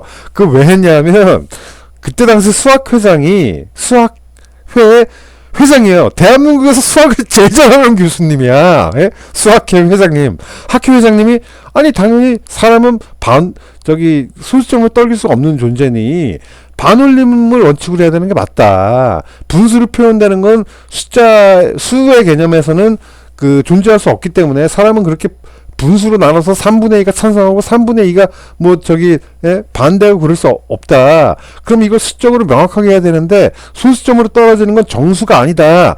우리가 정수를 채택해 할 수밖에 없다. 사람은. 그러면 당연히 반올림 원칙을 우리가 따라야 한다. 그게 수학적 원리다. 이렇게 표현을 하세요. 당시 수학회장님이. 그래서 이승만 대통령은 그래? 그러면 이거 통과시켜야지라고 해서 한 게 그게 개헌이에요. 참 우리나라 정말 이게 무슨 우연의 일치인지 정말 생각할 것들을 굉장히 많이 갖게 해주는 그런 역사적 사건들이 많아요. 근데 이 네이밍을 참 정말 나쁘게 붙입니다. 나쁘게. 4.4.5입 그러면 이게 뭔가 이게 4는 이제 죽이고 5는 이제 살린다. 이제 이런 뜻의 4.4.5입인데, 우리가 생각하는 수준이 너무 낮다 보니까 이게 5입이란 죄송합니다. 아무튼 그러니까 이런 것까지 하나하나 그냥 다 다 그냥 신경 써야 되는 거예요. 예? 아니 이 국제법과 이 해상 무역법 그러니까 이 정말 이 이승만 대통령님 그 당시에 이제 그 중립 무역에 관한 그 권위자가 예? 그러니까 결국에 이제 해상에 관련된 그 국제 해상법이라든가 이제 이런 무역 이런 국제 정치에 대한 이제 그런 분이 아니 무슨 경제까지 다 챙겨야 되고 헌법까지 다 만들어야 되고 막 그냥 북치고 장구치고 그냥 예? 더군다나 기독교 국가 예? 그러니까 이게 이 이승만 대통령을 받쳐줄 만한 사람들은 없고 다 그냥 권력욕에 빠져 있는 인간들이 너무 많으니까 예? 이게 뭐 인사가 만사인데 이승만 대통령의 이런 식견에 함께할 만한 그런 사람들이 너무 부족했던 거예요. 우리나라 사람들의 당시에 그 교육 수준이 너무 그 차이가 현격해서 그나마 좀 얘기가 될 만한 분들조차도 예? 그때 당시에 막 미국 가서 공부했다, 영국 가서 공부했다 했던 막 그런 사람들이 다 자기 권력욕만 있는 거예요. 권력욕만. 예? 그러니 이게 이런 사람들 데리고 정말 건국하고 나서 더 힘드셨죠. 예. 이승만 대통령의 삶은 이 가만히 보면 건국하고 나서 더 힘들었어요. 정말. 예.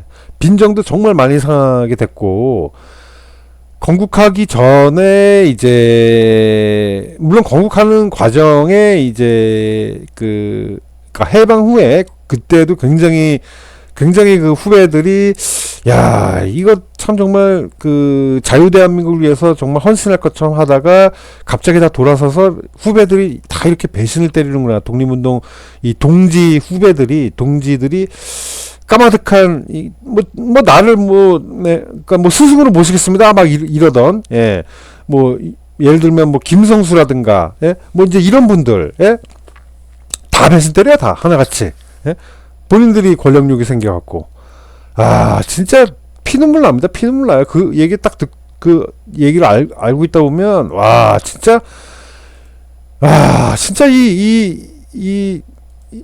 우리 이 인간의 삶이라고 하는 이 부분이 정말 이게 그러니까 반지의 제왕 같은 영화를 봐야 돼요. 예. 이 반지를 나중에 차지하겠다고 막 다 배신 때리고 막 이제 그런 거 있잖아요. 그런 것 마냥 이 권력이라고 하는 이거를 잘 표현해주는 그런 어떤 하나의 어떤 이런 속성을 잘 알려주는 그런 영화도 없는 것 같아요.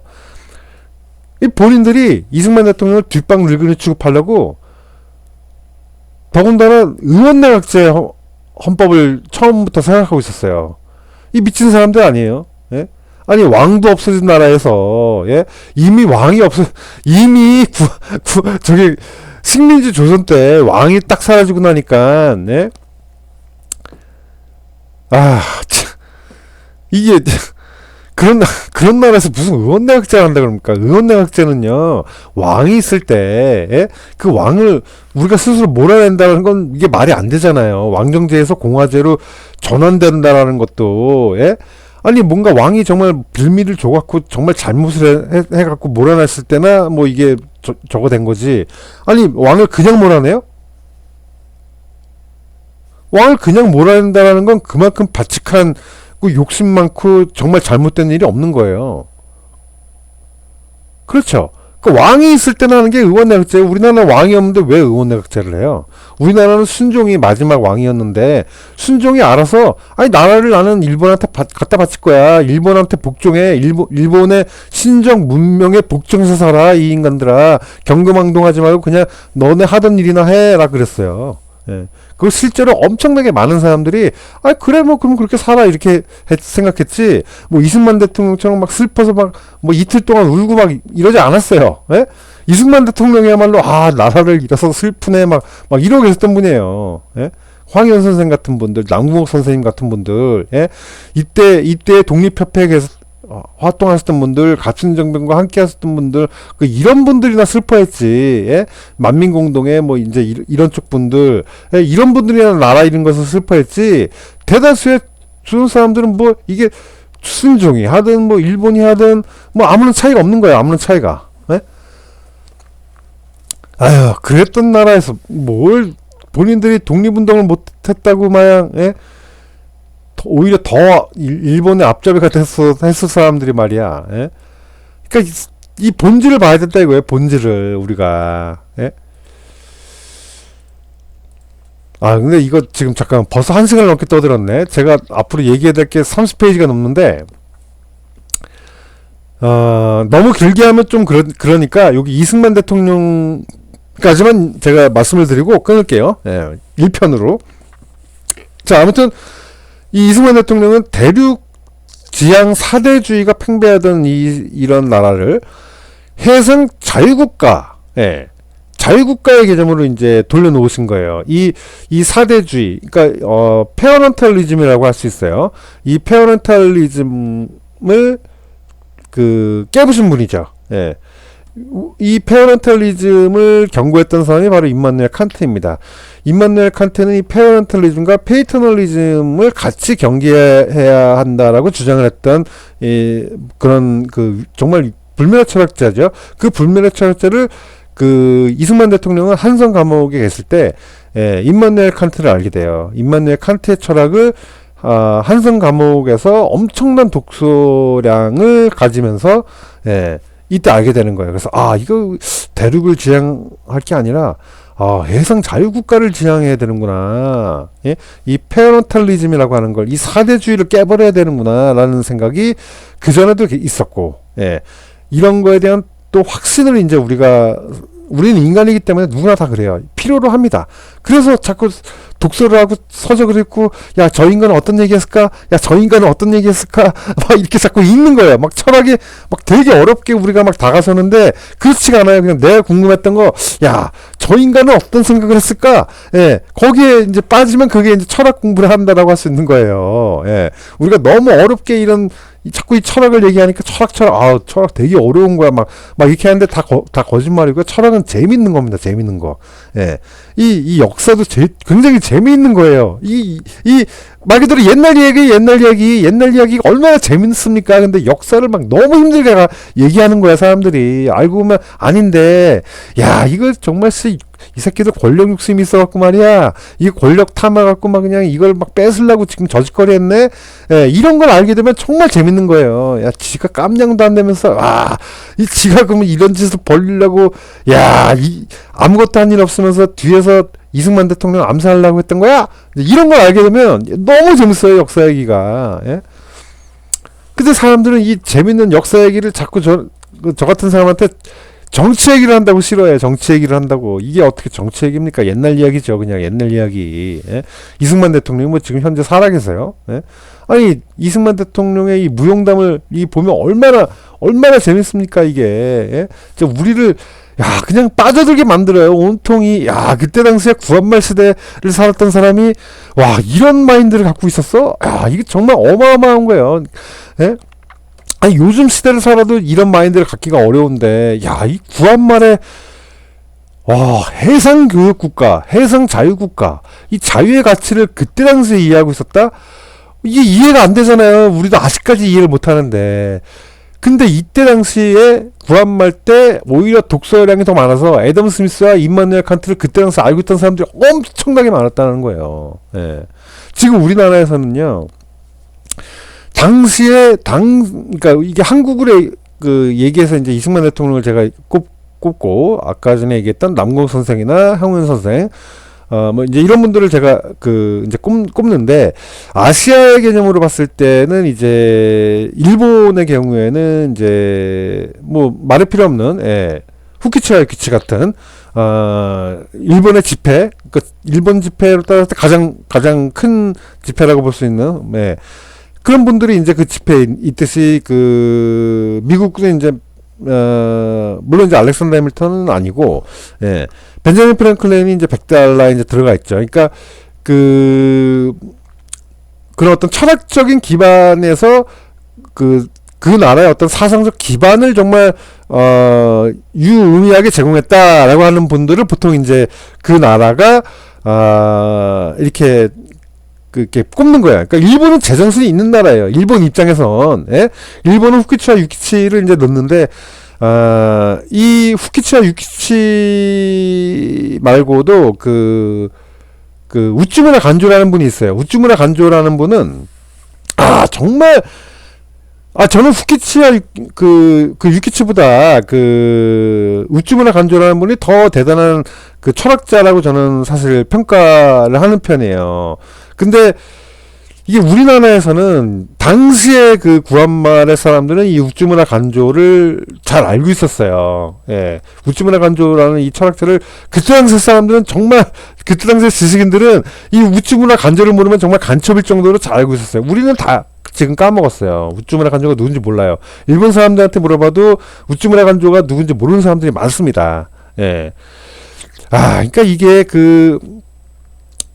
예를 들면 이제 중국 같은 경우에 그러니까 그때 당시 자유중국 공사가 되기 이전에 국공내전 훨씬 더 일어나기 전입니다. 그때 당시 철학자는 누구일까요? 그때 당시 철학자, 예? 중국을 그럼 대표한다라고 할 수 있었던 그때 당시 철학자. 당연히 내가 지금 갑자기 지금 제가 제가 지금 갑자기 생각이 안 나요. 죄송해요. 예. 당연히 얘기하고서 지금 갑자기 생각이 안 나는데, 아무튼 이때 당시에 이런 일본이나 중국이나 한국이나, 이런 개화 사상을 빨리 받아들이고, 이제 전파하려고 했던 사람들은 이런 분들을 다 그때 당시 알고 있었다는 거예요. 예. 이런 분들은 다 자조론이 뭔지도 다 설명을 해주고, 자유론이 뭔지도 막 다 그때 설명을 해주고, 예. 이 영구평화론이 뭐냐, 이걸 어떻게 압니까? 이걸 도대체 이 바쁜 세상에. 근데 그분들은 그때 알았다라는 거예요. 그래갖고 중국의 자유중국에 설명을 해주고 일본에 설명을 해주고 한국에 설명을 해주시던 분들이 있었다는 거예요. 예. 이게 얼마나 대단한 거예요. 이게 지금 우리는 지금도 세무에스 마이스가 누구야? 막 그러잖아요. 야, 존 스튜어트 밀이 누구야? 몰라요? 우리가 뭘 알아요? 존 스튜어트 밀에 대해서. 예? 이 빅토리아 시대를 이끌었던 사람들이에요. 이 영국에. 그래서 영국이 이 거대한 어떤 하나의 패권 국가를 이루던 그 빅토리아 시대의 영광을 영국인들은 계속 아직도 향수병 같은 그런 생각을 하는 건데, 또 그런 걸 이해하고 있었던 거야, 이승만 대통령 그 당시에. 그래서 정말 그런 나라 만들려면 어떻게 될까 막 고민을 막 이제 하던 그런 시기에 이승만 대통령이 이제 깨닫게 된 거죠. 야, 이게 정말 미국의 남북전쟁을 통해서 링컨이 결국에 이 노예 해방을 하고 정말 이 미국의 건국사에 있어갖고 정말 위대하신 분들이 이게 미국을 만들었구나. 이게 정말 하느님의 그런 나라로 될 수 있는 그런 모습이구나라고 하는 거를 빨리 깨닫고 와서 모두가 정말 헷갈려 할 때, 강대국 틈바구니에서 정말 힘들어 할 때, 야, 우리 별거 없어. 야, 일본, 다 필요 없어. 우리 미국을 통해서 바로 미국의 이 정치 사상과 문화를 배우고 그들이 믿는 신까지 믿어버려. 야, 다 필요 없어. 이게 진리야, 이게 우리한테. 그러니까 일타 강사 중에 일타 강사가 바로 이승만 대통령입니다. 다 필요 없어요. 우리가 잘 사는 거, 다 필요 없어. 야, 우리 러시아, 프랑스, 독일 왔다 갔다 하고 막 저딴 것들 다 필요 없어. 그냥 미국에 이거 배우는 거야. 이게 가장 빠른 길이야. 패권은 미국이 갖고 있어. 예? 이거를 그냥 쉽게 정리해갖고 남들은 프랑스에 쓰냐, 러시아에 쓰냐, 일본에 쓰냐, 아이고, 민비가 뭔 식견이 있다고, 민비가 프랑스를 이용하고 독일을 이용하고, 노라만 났지 쥐뿔 모르는 사람이에요. 쥐뿔 모르는 사람. 예? 이승만 대통령처럼 서구식 근대화된 교육을 받은 사람입니까? 아무것도 모르는 사람이에요. 민비는. 예? 김구보다 조금 날 거야, 아마. 김구보다. 예? 김구는 서당 몇 년도 안 했어, 그래도. 예? 그러니까, 서당 몇 년 다닌 김구보다는 나은 식견을 갖고 있었다라고 해도, 예? 서구식 교육을 아예 1도 안 배운 사람들, 수학이 뭔지도 모르고, 물리가, 화학이 뭔지도 모르고, 그런 사람들이에요. 그런 사람들, 그때 당시 사람들, 김구도 다를 바가 전혀 없는 그런 사람들이었어요. 그냥 이 시계가 어떻게 돌아가냐 그러면 그냥 돌아가니까 돌아가는 것보다 하는 거죠. 예? 사실 우리도 여전히 그래요. 예? 우리가 뭐 이게 시계를 보면 아유 시계가 뭐 어떻게 돌아가느냐 우리가 어떻게 알아요 솔직하게. 예? 이런 걸 제대로 파지 않으면. 예? 그러니까 우리가 사실 아직도 우리는 개화가 되지 않은 사람인 거예요. 어떻게 보면. 예? 어떤 면에서는. 예. 그러니까 우리가 빨리 개화가 돼야 되는데 이 개화가 안 돼 있으니까 이 계엄령이 뭐 되게 뭐 나쁜 것 마냥 생각하는 거죠. 그러니까 이런 인문 철학 쪽에 어떤 이런 인문 과학 쪽에 이런 자연 철학이 우리가 철학의 부재인 나라에서 너무나 오래 살다 보니까 철학적 부재 사태에서 우리가 지금 정신을 좀 못 차리고 있는 거예요. 예, 정신을 못 차리고 그냥 이리이청 저리이청 공산주의자들이 이쪽으로 그냥 신호 쭉 보내면서 야 이게 정의야 그러면 그게 정의인가 보다 하고 막 그냥 다 그냥 쫓아가는 그런 나라의 국민들 수준으로 지금 돼 있다 이거예요. 지금 우리가 별거 아닙니다. 지금 예? 이게 참 정말 답답한 노릇이구나. 이게 사람들이 이런 걸 몰라보는구나. 이게 우리가 미신에 빠져 있던 나라 정말 예? 미신에 빠져 있는 그런 백성에서 야 우리가 정말 이 미신 눈치 보지 않고 예? 정말 이 잡신들 눈치 보지 않고 그냥 떳떳하고 당당하게 살아도 될 수 있는 이런 인간의 권리를 누릴 수 있는 그런 나라의 공화적 국민이 됐구나. 야, 이거 정말 하나님의 어마어마한 은총이 정말 이 이승만 대통령 덕분에, 예? 우리가 누릴 수 있는 거구나. 이게 정말 이 객관적인 사실이라는 거예요. 예? 근데 이걸 우리가 이 객관적인 사실을 우리가 가르치지를 않아, 그러니까 모르는 거예요. 와, 정말, 예? 이 전라도와 제주도만 구한 게 아니죠. 사실은 우리 대한민국 국민 모두를 구한 거죠. 자, 지방자치기초의원은요, 나중에 부산정치파동 얘기할 때 좀 더 얘기할 수 있을 텐데요. 사실 지방자치제도는 저는 이제 소위 그들이 말하는 87년도 이후에 이제 시대에 적극적으로 도입한 거라고 생각을 하고 있었는데 이게 정말 제가 바보였습니다. 제가 역사를 너무 몰랐어요. 지방자치제도는 이승만 대통령께서 적극적으로 도입한 것이 이제 지방자치제도더라고요. 예, 알고 봤더니. 예.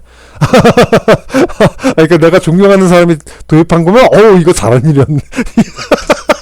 일이네 이렇게 생각하는 저도 약간은 좀 이제 편파적인 그런 생각을 하는 이제 사람이라고 할 수 있는데 그러니까 그런 면에서는 이제 분명히 어떻게 보면 그렇게 볼 수 있어요. 그런데 이승만 대통령이 생각했던 지방자치제도의 그 목적과 이 공산주의자들이 이해하고 있는 지방자치제도의 이 목적이 전혀 다릅니다. 예.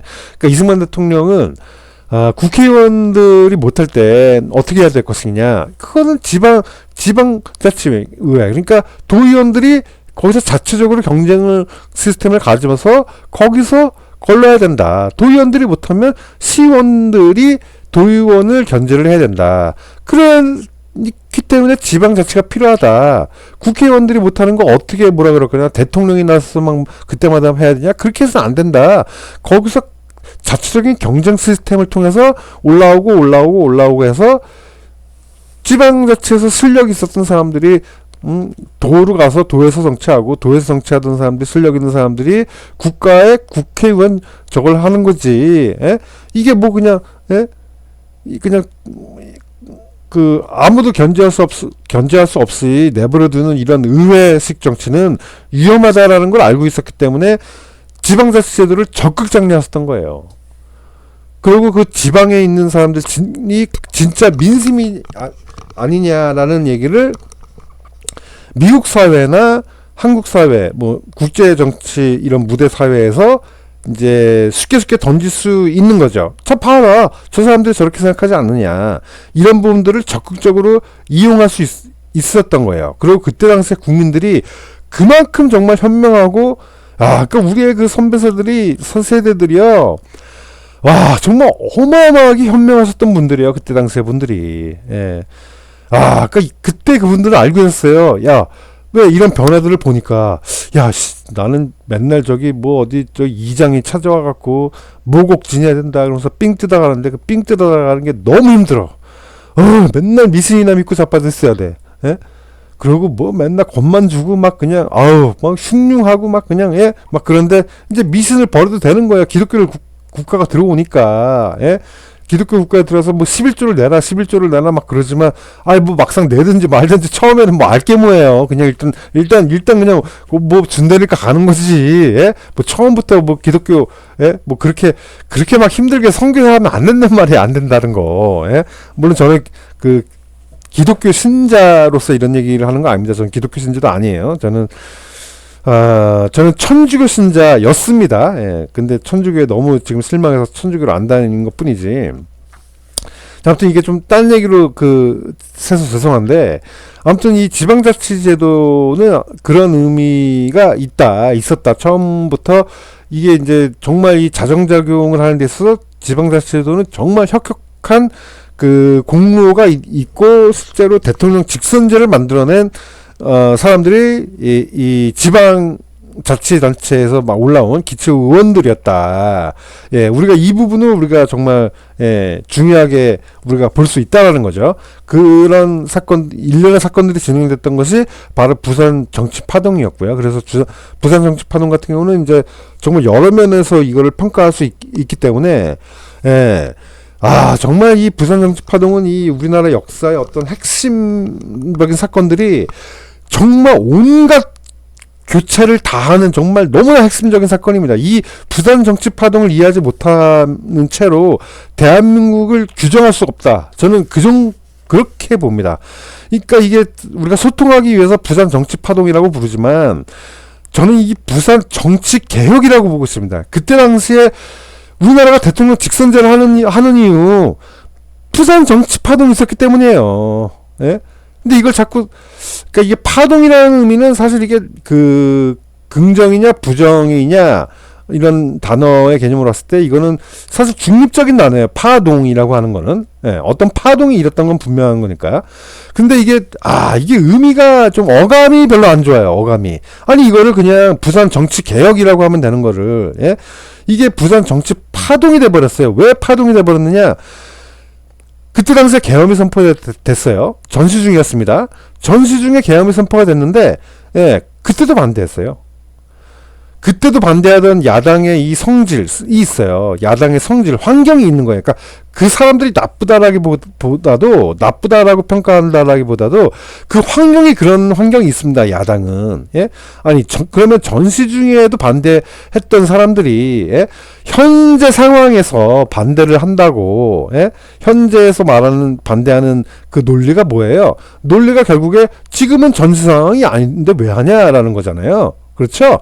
그러면 너네가 그 야당의 정체성으로 얘기했을 때, 야, 그럼 너네 전쟁 중에는 너네 찬성했니? 제 얘기가 바로 이런 얘기입니다. 예? 그러니까, 제가 뭐, 너네는이라는 표현을 한 거는 제가 실수죠. 그러니까 좀, 건방진 거죠. 예. 근데 제가 지금 마음이 너무 급하다 보니까 말이 꼬이고, 할 얘기가 너무 많다 보니까, 제가 좀 너무 부족해. 예. 제가 지금 얘기하면서도 저의 한계를 많이 느껴요. 예, 많이 느끼는데, 제가 얘기하려고 했던 뭐라 그래야 될까요? 저의 핵심. 제가 주장하려고 했던 이 요지. 예. 이 요지는 여러분들이 다 이해하실 만한 능력이 충분히 있으시다라고 저는 믿고, 예. 지방자치제도에 대한 부산정치 파동에 대한 얘기는 일단 여기까지만 하기로 하고 나중에 다시 또 보충 설명을 드리는 걸로 그렇게 하겠습니다. 자, 만주국 풍로를 하셨어요. 만주국 풍로. 이게 뭐냐 하면요. 여러분들 뭐 다 잘 아시잖아요. 만주국. 예. 일본이 만주국을 이제 만들게 되고 만주국을 이제 설치를 하면서 위성 국가를 이제 만주 지역에 만들게 된 그런 거죠. 31년도 이제 그때 이제 만주국이 이제 만들어지고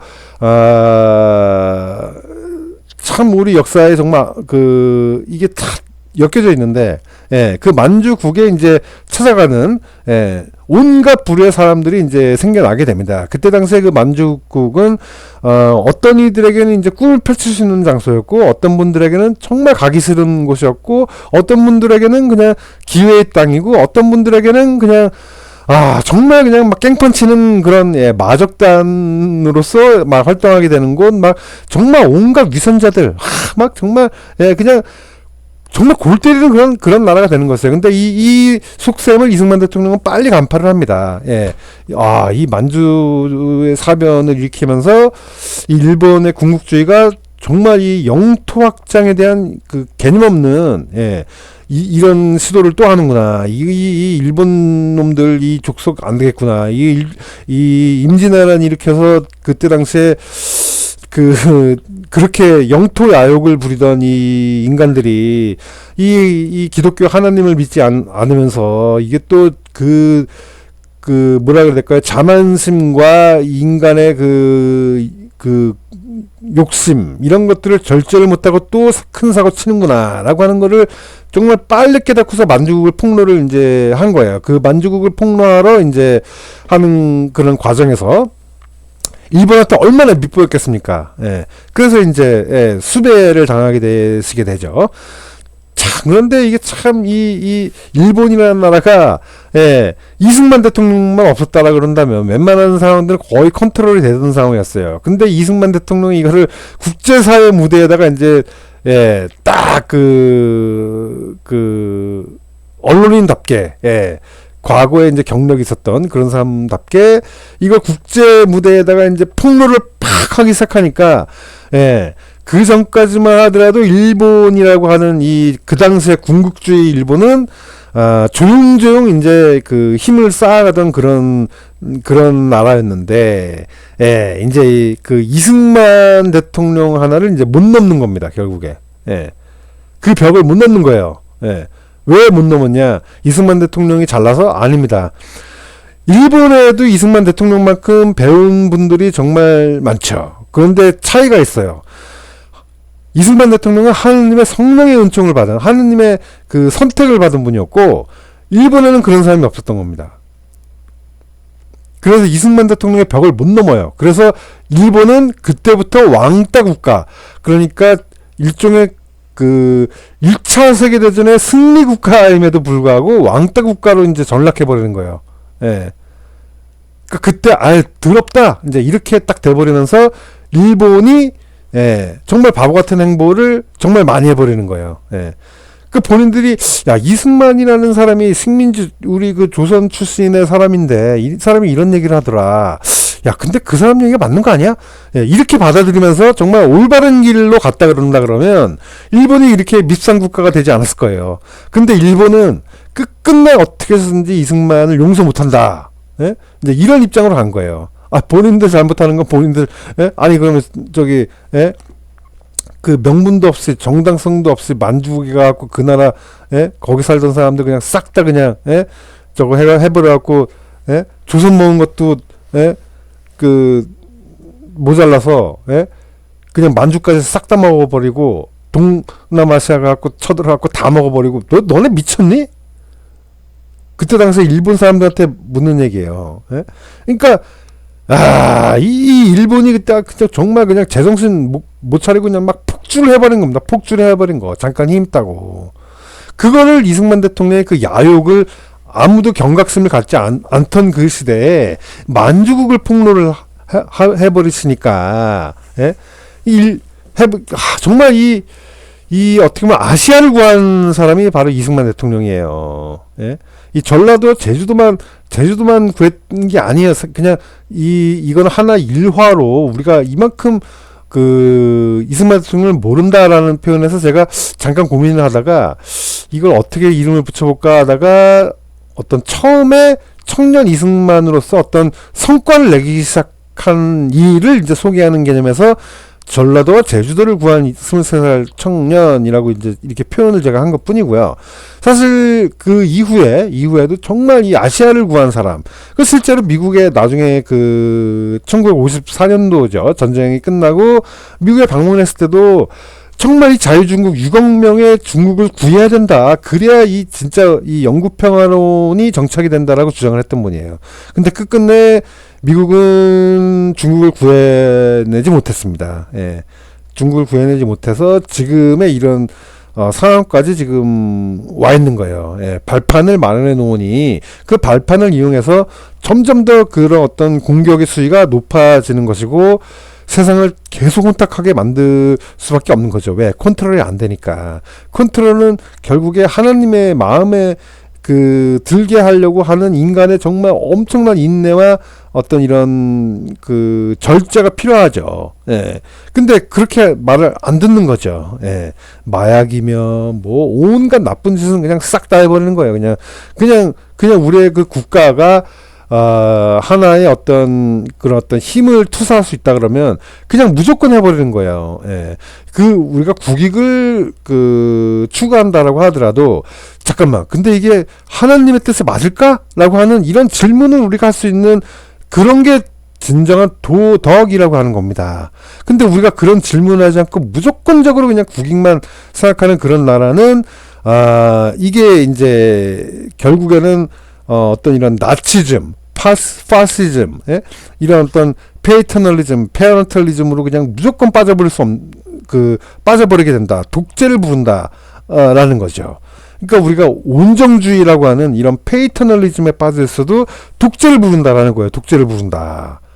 이거 정말 기가 막힌 그런 그런 결론인데 그런 결론을 참 골 때리게 이게 1차 세계대전도 아니고 2차 세계대전도 아니고 아주 과거에 프러시아 막 이런 나라 전쟁할 때의 이 속성을 보고 임마누엘 칸트가 그런 정의를 그때 당시에 내릴 수 있었어요. 예. 그러니까 이분은 얼마나 대단한 사람이라는 겁니까?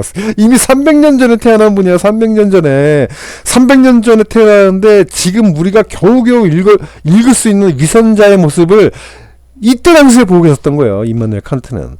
물론 예수님은 더할 바도 없습니다. 예수님이 2000년 전에 그런 수많은 위선자들을 보고 그 신약 성경의 그 4대 복음에 나오는 얘기를 보세요. 맨날 위선자야. 너 들을 귀가 있으면 넌 이해할 수 있다. 맨날 그 위선자들을 그냥 엄청나게 호되게 꾸짖는 얘기로 그냥 가득해. 4대 이 복음을 읽어보신 분들은 다 직접 읽어보신 분들은 다 아실 거 아닙니까? 예? 이 위선이라고 하는 걸 정말 조심해야 되는구나. 그러니까 이런 얘기를 하는 저도 위선자가 될까 너무 조심스러운 거죠. 예, 근데 저는 위선자가 맞고요. 그러니까 전화 잘해야지. 뭘 나까짓게 나타나갖고 뭘 위대한 철학자가 누구니 뭐 하는 거 자체가 사실 웃긴 거예요. 근데 제가 위선자가 될지언정 너무 답답해요. 정말 지금 이 상황이. 예? 저도 좀 얘기할 수밖에 없는 거예요. 저도 뭐 배우진 못했지만 예?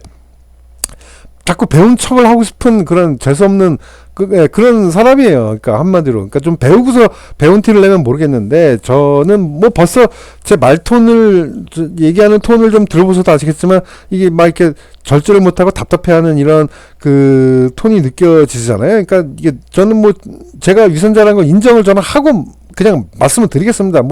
이게 하고 싶은 얘기는 말하고 죽어야지. 못하고 죽으면 너무 내 인생이 너무 후회될 것 같아요. 내가 죽어서. 예. 그래서 이런 말씀을 좀 드리는 거예요, 저는. 예. 그러니까 저는 위선자가 맞는데 제가 하는 얘기는 그래도 요지가 좀 있다. 예. 그러니까 우리가 정말 이게 누가 독재자라는 거냐. 예? 이런 분들을 독재자로 만드는 사람들이야말로 정말 이 위선자다. 저는 그 얘기를 좀 하고 싶은 거예요. 그래서 지금 이것도 시간이 1시간 37분이 지나갔는데 제가 정말 이 모든 얘기를 다 하려고 하니까 너무 좀 힘든데 아무튼 이렇게 전장 모두 다 이렇게 예상을 했었고요. 우리가 이승만 대통령에 대해서 정말 너무 모르는데 중공군 참전도 6.25 전쟁 때 중공군에 참전할 거라고 사실 다 알고 계셨더라고요. 예.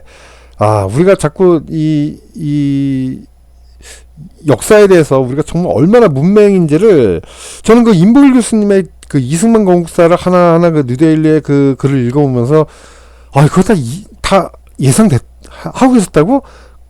그런 거였어?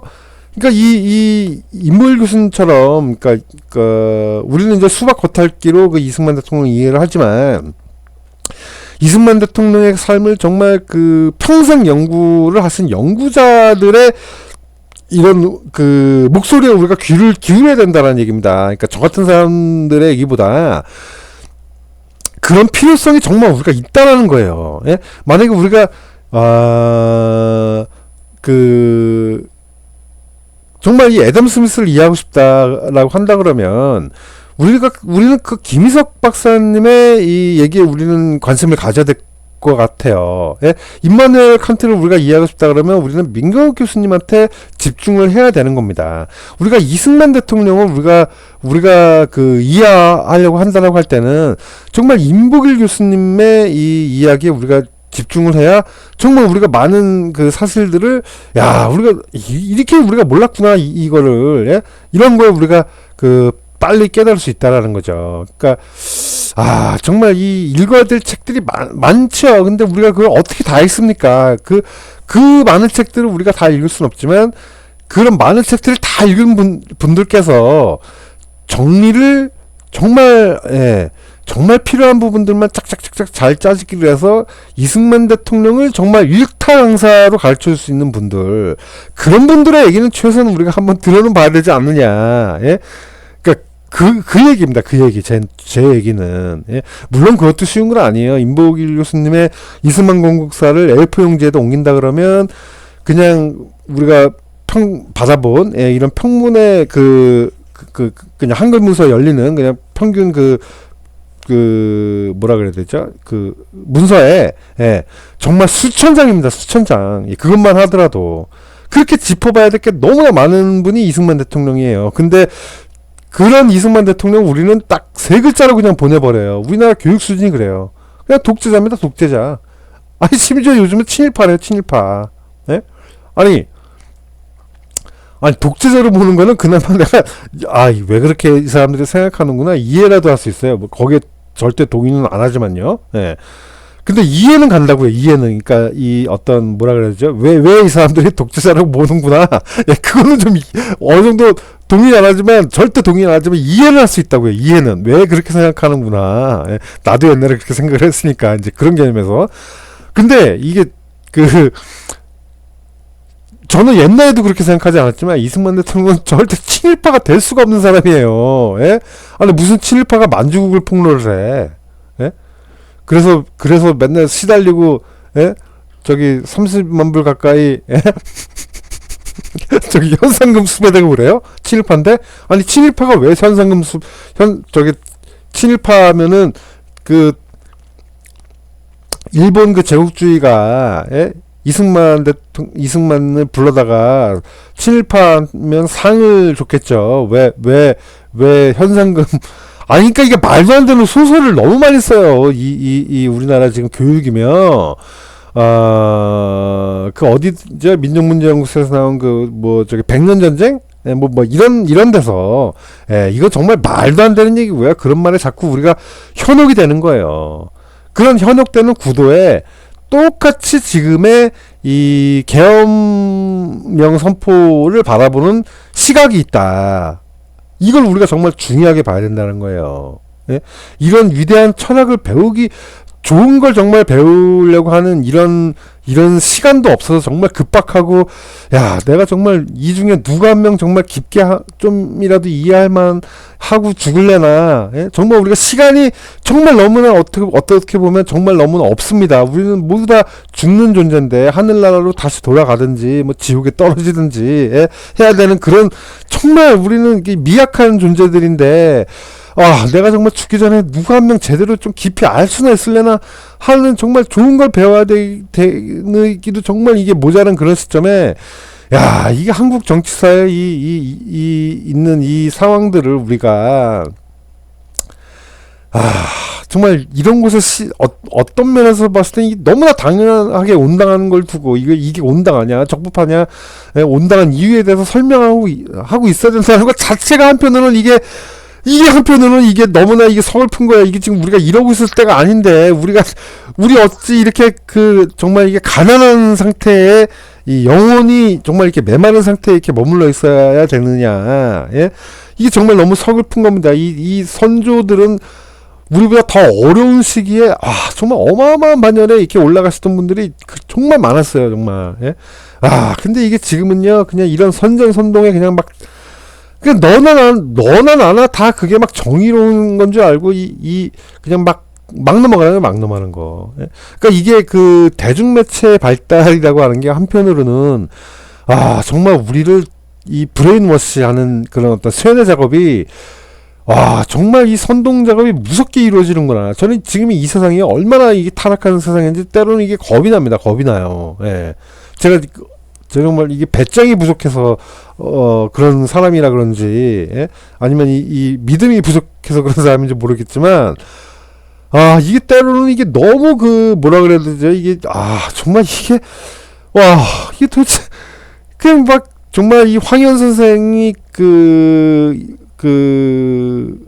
을사조약, 체결되고 나서 나중에 이 한일합방 되고, 하여튼 그 이후에 일주일 정도 뒤에 이제 뭐 스스로 목숨을 끊었었다는데, 막 그런 상황의 그 입장들이 막 너무나 이해가 되는 거예요. 막 이런 세상에서 내가 더 살면 뭐 하겠다는 거지? 막 삶의 의미가 그냥 막 사라지는 거예요. 그냥. 예? 물론 이제 뭐 저는 뭐 그렇게까지 뭐 제가 뭐 이게 할 필요가 있나라는 생각도 좀 들지만 때로는 이게 정말 너무 힘들어요. 너무 힘들어. 예? 이게 고통스러워요. 때로는 이게. 예? 그러니까 이 소크라테스 같은 경우도 나중에 여기서 말씀을 드리겠지만, 어떤 법률을 지키고, 이런 모범 시민으로서, 어떤 민주 시민으로서의 모범을 보이기 위해서 악법도 법이다 그러면서 죽은 게 아니에요, 알고 보면. 예? 이딴 세상, 이게 더 살아서 뭐해? 막 이런 어떤, 정말 선각자로서의 자괴감, 이런 것들이 정말 많았던 거야. 내가 이런 거를 제대로 얘기해줘서 이렇게 이끌어줘야 되는데, 라고 하는 그런 어떤 책임감 의식과, 예, 이런 거가 많았는데, 정말 이게 부끄러운 거, 훗날 사람들을 대하기가, 예? 그러니까 이 훗날 사람들은 어떻게 내가 그럼 이 메시지를 줘야 될까? 난 차라리 내가 목숨을 끊음으로써 이런 메시지를 주겠다. 더 이상 정말, 이딴 세상에 내가 삶에 연연하지 않았다라고 하는 거를 내가 보여주겠다. 나 이 삶에 연연하면서 이렇게 더럽게 이 세상을 살려고 하지 않아. 후대 사람들도 이렇게 더럽게 살려고 이 명예를 버리고 그냥 목숨에 연연하면서 이렇게 오래 살려고, 예, 그러지 말아라. 그러면은 다른 사람들이 고생한다. 이런 모범을 보이기 위해서 목숨을 그분들은 이제 끊은 경우라고 할 수가 있어요. 예. 그러니까 왜냐하면 그분들은 그 정도 클래스 반열에 했던 분들은 정말 어떻게 보면 대가분들이라고 할 수 있는 거죠. 예. 그러니까 소크라테스 같은 경우는 거의 우리가 철학의 아버지라고 이제 부를 정도고, 이제 황현 선생님 같은 경우는 정말, 이분은 정말 그때 당시에 정말 지식인을 꼽아라 그러면, 예, 거의 최고급이라고 볼 수 있었던 그런 분이셨나 보더라고요. 예. 매천야록을 통해서 이 고종이 얼마나 이 폐악질을 일삼고 있는지를, 예, 정말 많이, 예, 그때 당시에 글로 정리를 하셨던 분이 이제 황현의 선생의 이 매천야록이라고 이제 우리가 볼 수 있는데, 이런 것들이 우리에게 잘 알려져 있지가 이제 않았던, 세상이었죠. 그런데, 얼마 전에 이제 정말 이 많은 분들께서, 이런 이제 부분들을 계속 이제 끄집어내고 이제 하면서 소개를 해주시면서, 사실은 저도 황현 선생의 존재를 몰랐는데, 어디선가 매천야록이라고 들어는 본 것 같아요. 근데 이렇게 어떤 파급력 있고 중요한 사람이고 어떤 일을 한 사람이었다 이런 거를 잘 알지 못하고 그냥 우리나라 역사 배울 때 그렇게 배우는 게 너무 많아요. 이게 어떤 의미가 있는지를 몰라. 그냥 야, 이거 고를 때 정답은 요렇게 찾는 거야. 이제 이런 거나 배우는 거야, 이런 거나. 그러니까 역사, 진짜 이게 교육이라고 할 수 없어요. 나 부끄러워, 정말. 예? 그래도 뭔가 의미를 알고 배워야 되는데, 정답 찾아내기, 이런 기술들만. 진짜, 기가 막힙니다. 제가 공부를 못했어요. 예, 공부를 정말 못해서, 하루는 제가 서울대학교를 졸업한 동네 친한 형님이 있어서 좀 물어봤어요. 예? 근데 그분이 그러더라고요. 야, 내가 머리가 똑똑해서 서울대 간 줄 아냐? 그거 이 문제 모의고사 형태 막 이제 이런 게 있는데 그런 패턴을 빨리 익히면 그거 아무것도 아니야 바보야 그러더라고요. 아, 네, 그래서 바보지 그때 알았어요. 그분도 결국에 그런 어떤 그 족보 문제들, 그러니까 자주 나오는 족보 문제들 이런 걸 많이 그냥 이렇게 풀어봐갖고 그냥 간 거지. 뭐 깊이 있게 공부하고 뭐 내가 기억력이 더 좋고 이런 거 아니라 그러더라고요. 그러니까 서울대를 그렇게 갔대요, 본인은. 그러니까 솔직하게 이실직고를 딱 하더라고요. 그래서 서울대학교에 간 사람들 대부분 다 보면 그냥 그런 거에 막 잔머리가 되게 좋고 막 이제 막 그렇지, 막 정말 깊이로 막 따지고 보면 일반인들하고 똑같다, 사실 알고 보면. 예. 물론 이제 그런 걸 할 수 있는 것도 뭐 그 어떤 분들은 뭐 암기력도 정말 좋은 분들이 있고 IQ도 뭐 높은, 대부분 뭐 다 그렇겠죠. 근데 아무튼 이 지금의 이런 교육들이 그런 어떤, 물론 진짜 천재들은 뭐 어퍼치나 매치나 뭐, 예, 뭐 그런 어떤 최상위 클래스의 이제 사람들이기 때문에 뭐 내가 천재가 아닌데 굳이 뭐, 예, 그런 걸 우리가 억울해할 필요는 전혀 없는 거죠. 없는 건데, 이제 제가 근데 뭔 얘기를 하려고 그러다 그랬죠?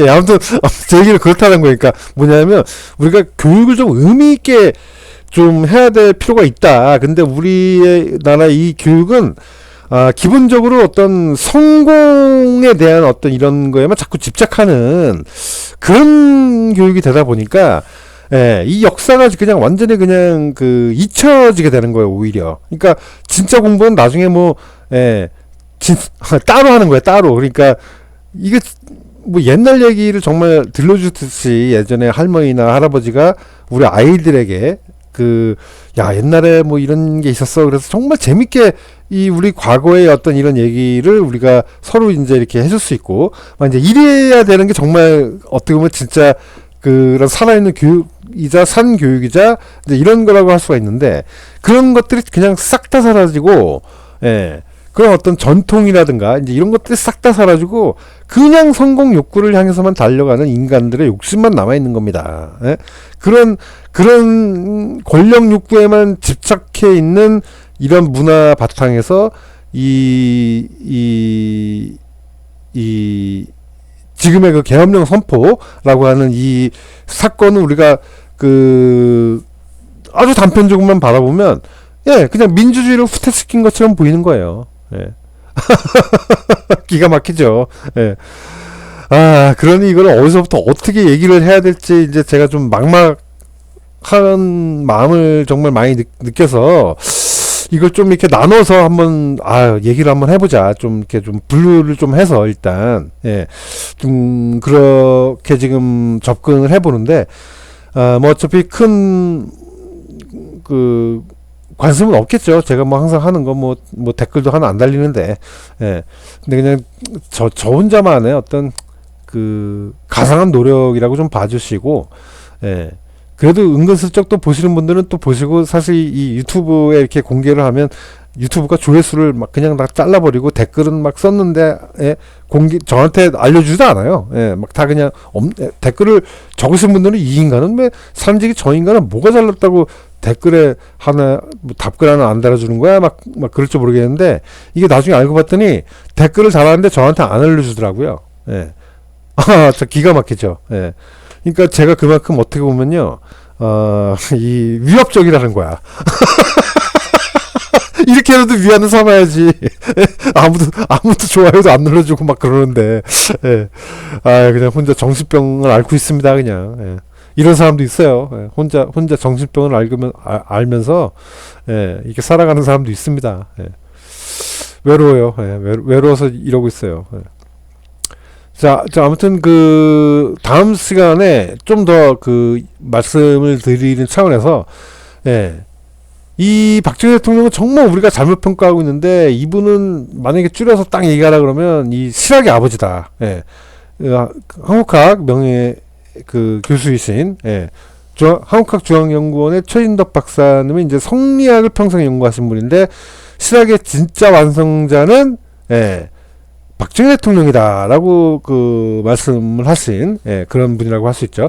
그러니까 이 박정희 대통령을 이해하는 데 있어서는 이런 최진덕 박사님과 같은 분들의 또 식견이 또 필요한 거야. 그러니까 이게 박정희 대통령의 경우에는요, 제가 솔직하게 얘기해서 너무 많아요. 이 대가가. 예, 그러니까 박정희 대통령을 이해하는 데 있어서는 정말 우리나라는 대가들이 엄청 많습니다. 예. 사실은 저도 어떤 면에서는 박정희 대통령을 논하는 데 있어서 어떤 면에서는 남들이 못 보는 거를 저는 분명히 보고 있다라고 저도 사실 어느 정도는 얘기할 수가 있어요. 예.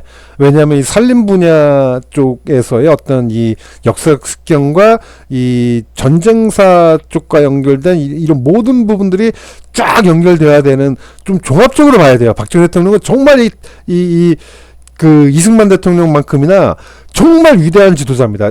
엄청난 철학을 갖고 있었던 분이에요. 엄청난 철학. 이 엄청난 철학이 없이 결코 이 기적이라는 거, 한강의 기적이라는 거, 이런 건 일어나지 않습니다. 여러분들 착각하지 마세요. 정말 이 위대한 철학이 없이 위대한 기적은 일어날 수가 없는 겁니다. 이게 그냥 운 좋아서 소가 뒷걸음치 듣다가 쥐져왔다는 듯이 그렇게 일어날 수 있는 게 아니에요. 기적이라는 거. 한강의 기적, 이런 국가 단위에서의 이런 기적은요. 철학적인 바탕에서부터 완전히 그냥 정말 타이트하게 갖춰져 있어야 되는 겁니다. 예. 우리가 학문을 연구할 때도 뭐든지 그래요. 자, 그럼 이 제도의 철학적 기원은 어디냐? 여러분들 석사 논문, 박사 논문 쓸 때 철학적 기원 없이 그냥 막 씁니까? 이거 그냥 어떻게 하다 흘러들어가다가 그냥 이렇게 그냥 받아들여진 것 같아요. 이거 기원전에 시작된 것도 아니고요. 이거 그냥 작년부터 그냥 설치했던 얘긴데, 어떻게 하다 보니까 그냥 잘 팔렸네? 이렇게 보고서 내요? 아니잖아요. 여러분들 다 모든 일을 할 때 기업에서 무슨 일을 하든 학계에서 무슨 일을 하든 연구계에서 어떤 일을 하든 다 정말 깊이 있게 들어가면 다 철학적 기원부터 따집니다. 여러분들이 대한민국을 연구하면서 박정희 대통령을 연구하면서 그럼 이분은 어떤 철학을 가졌을까? 왜 관심을 갖지 않습니까? 누구야말로 정말 정치적입니까? 예?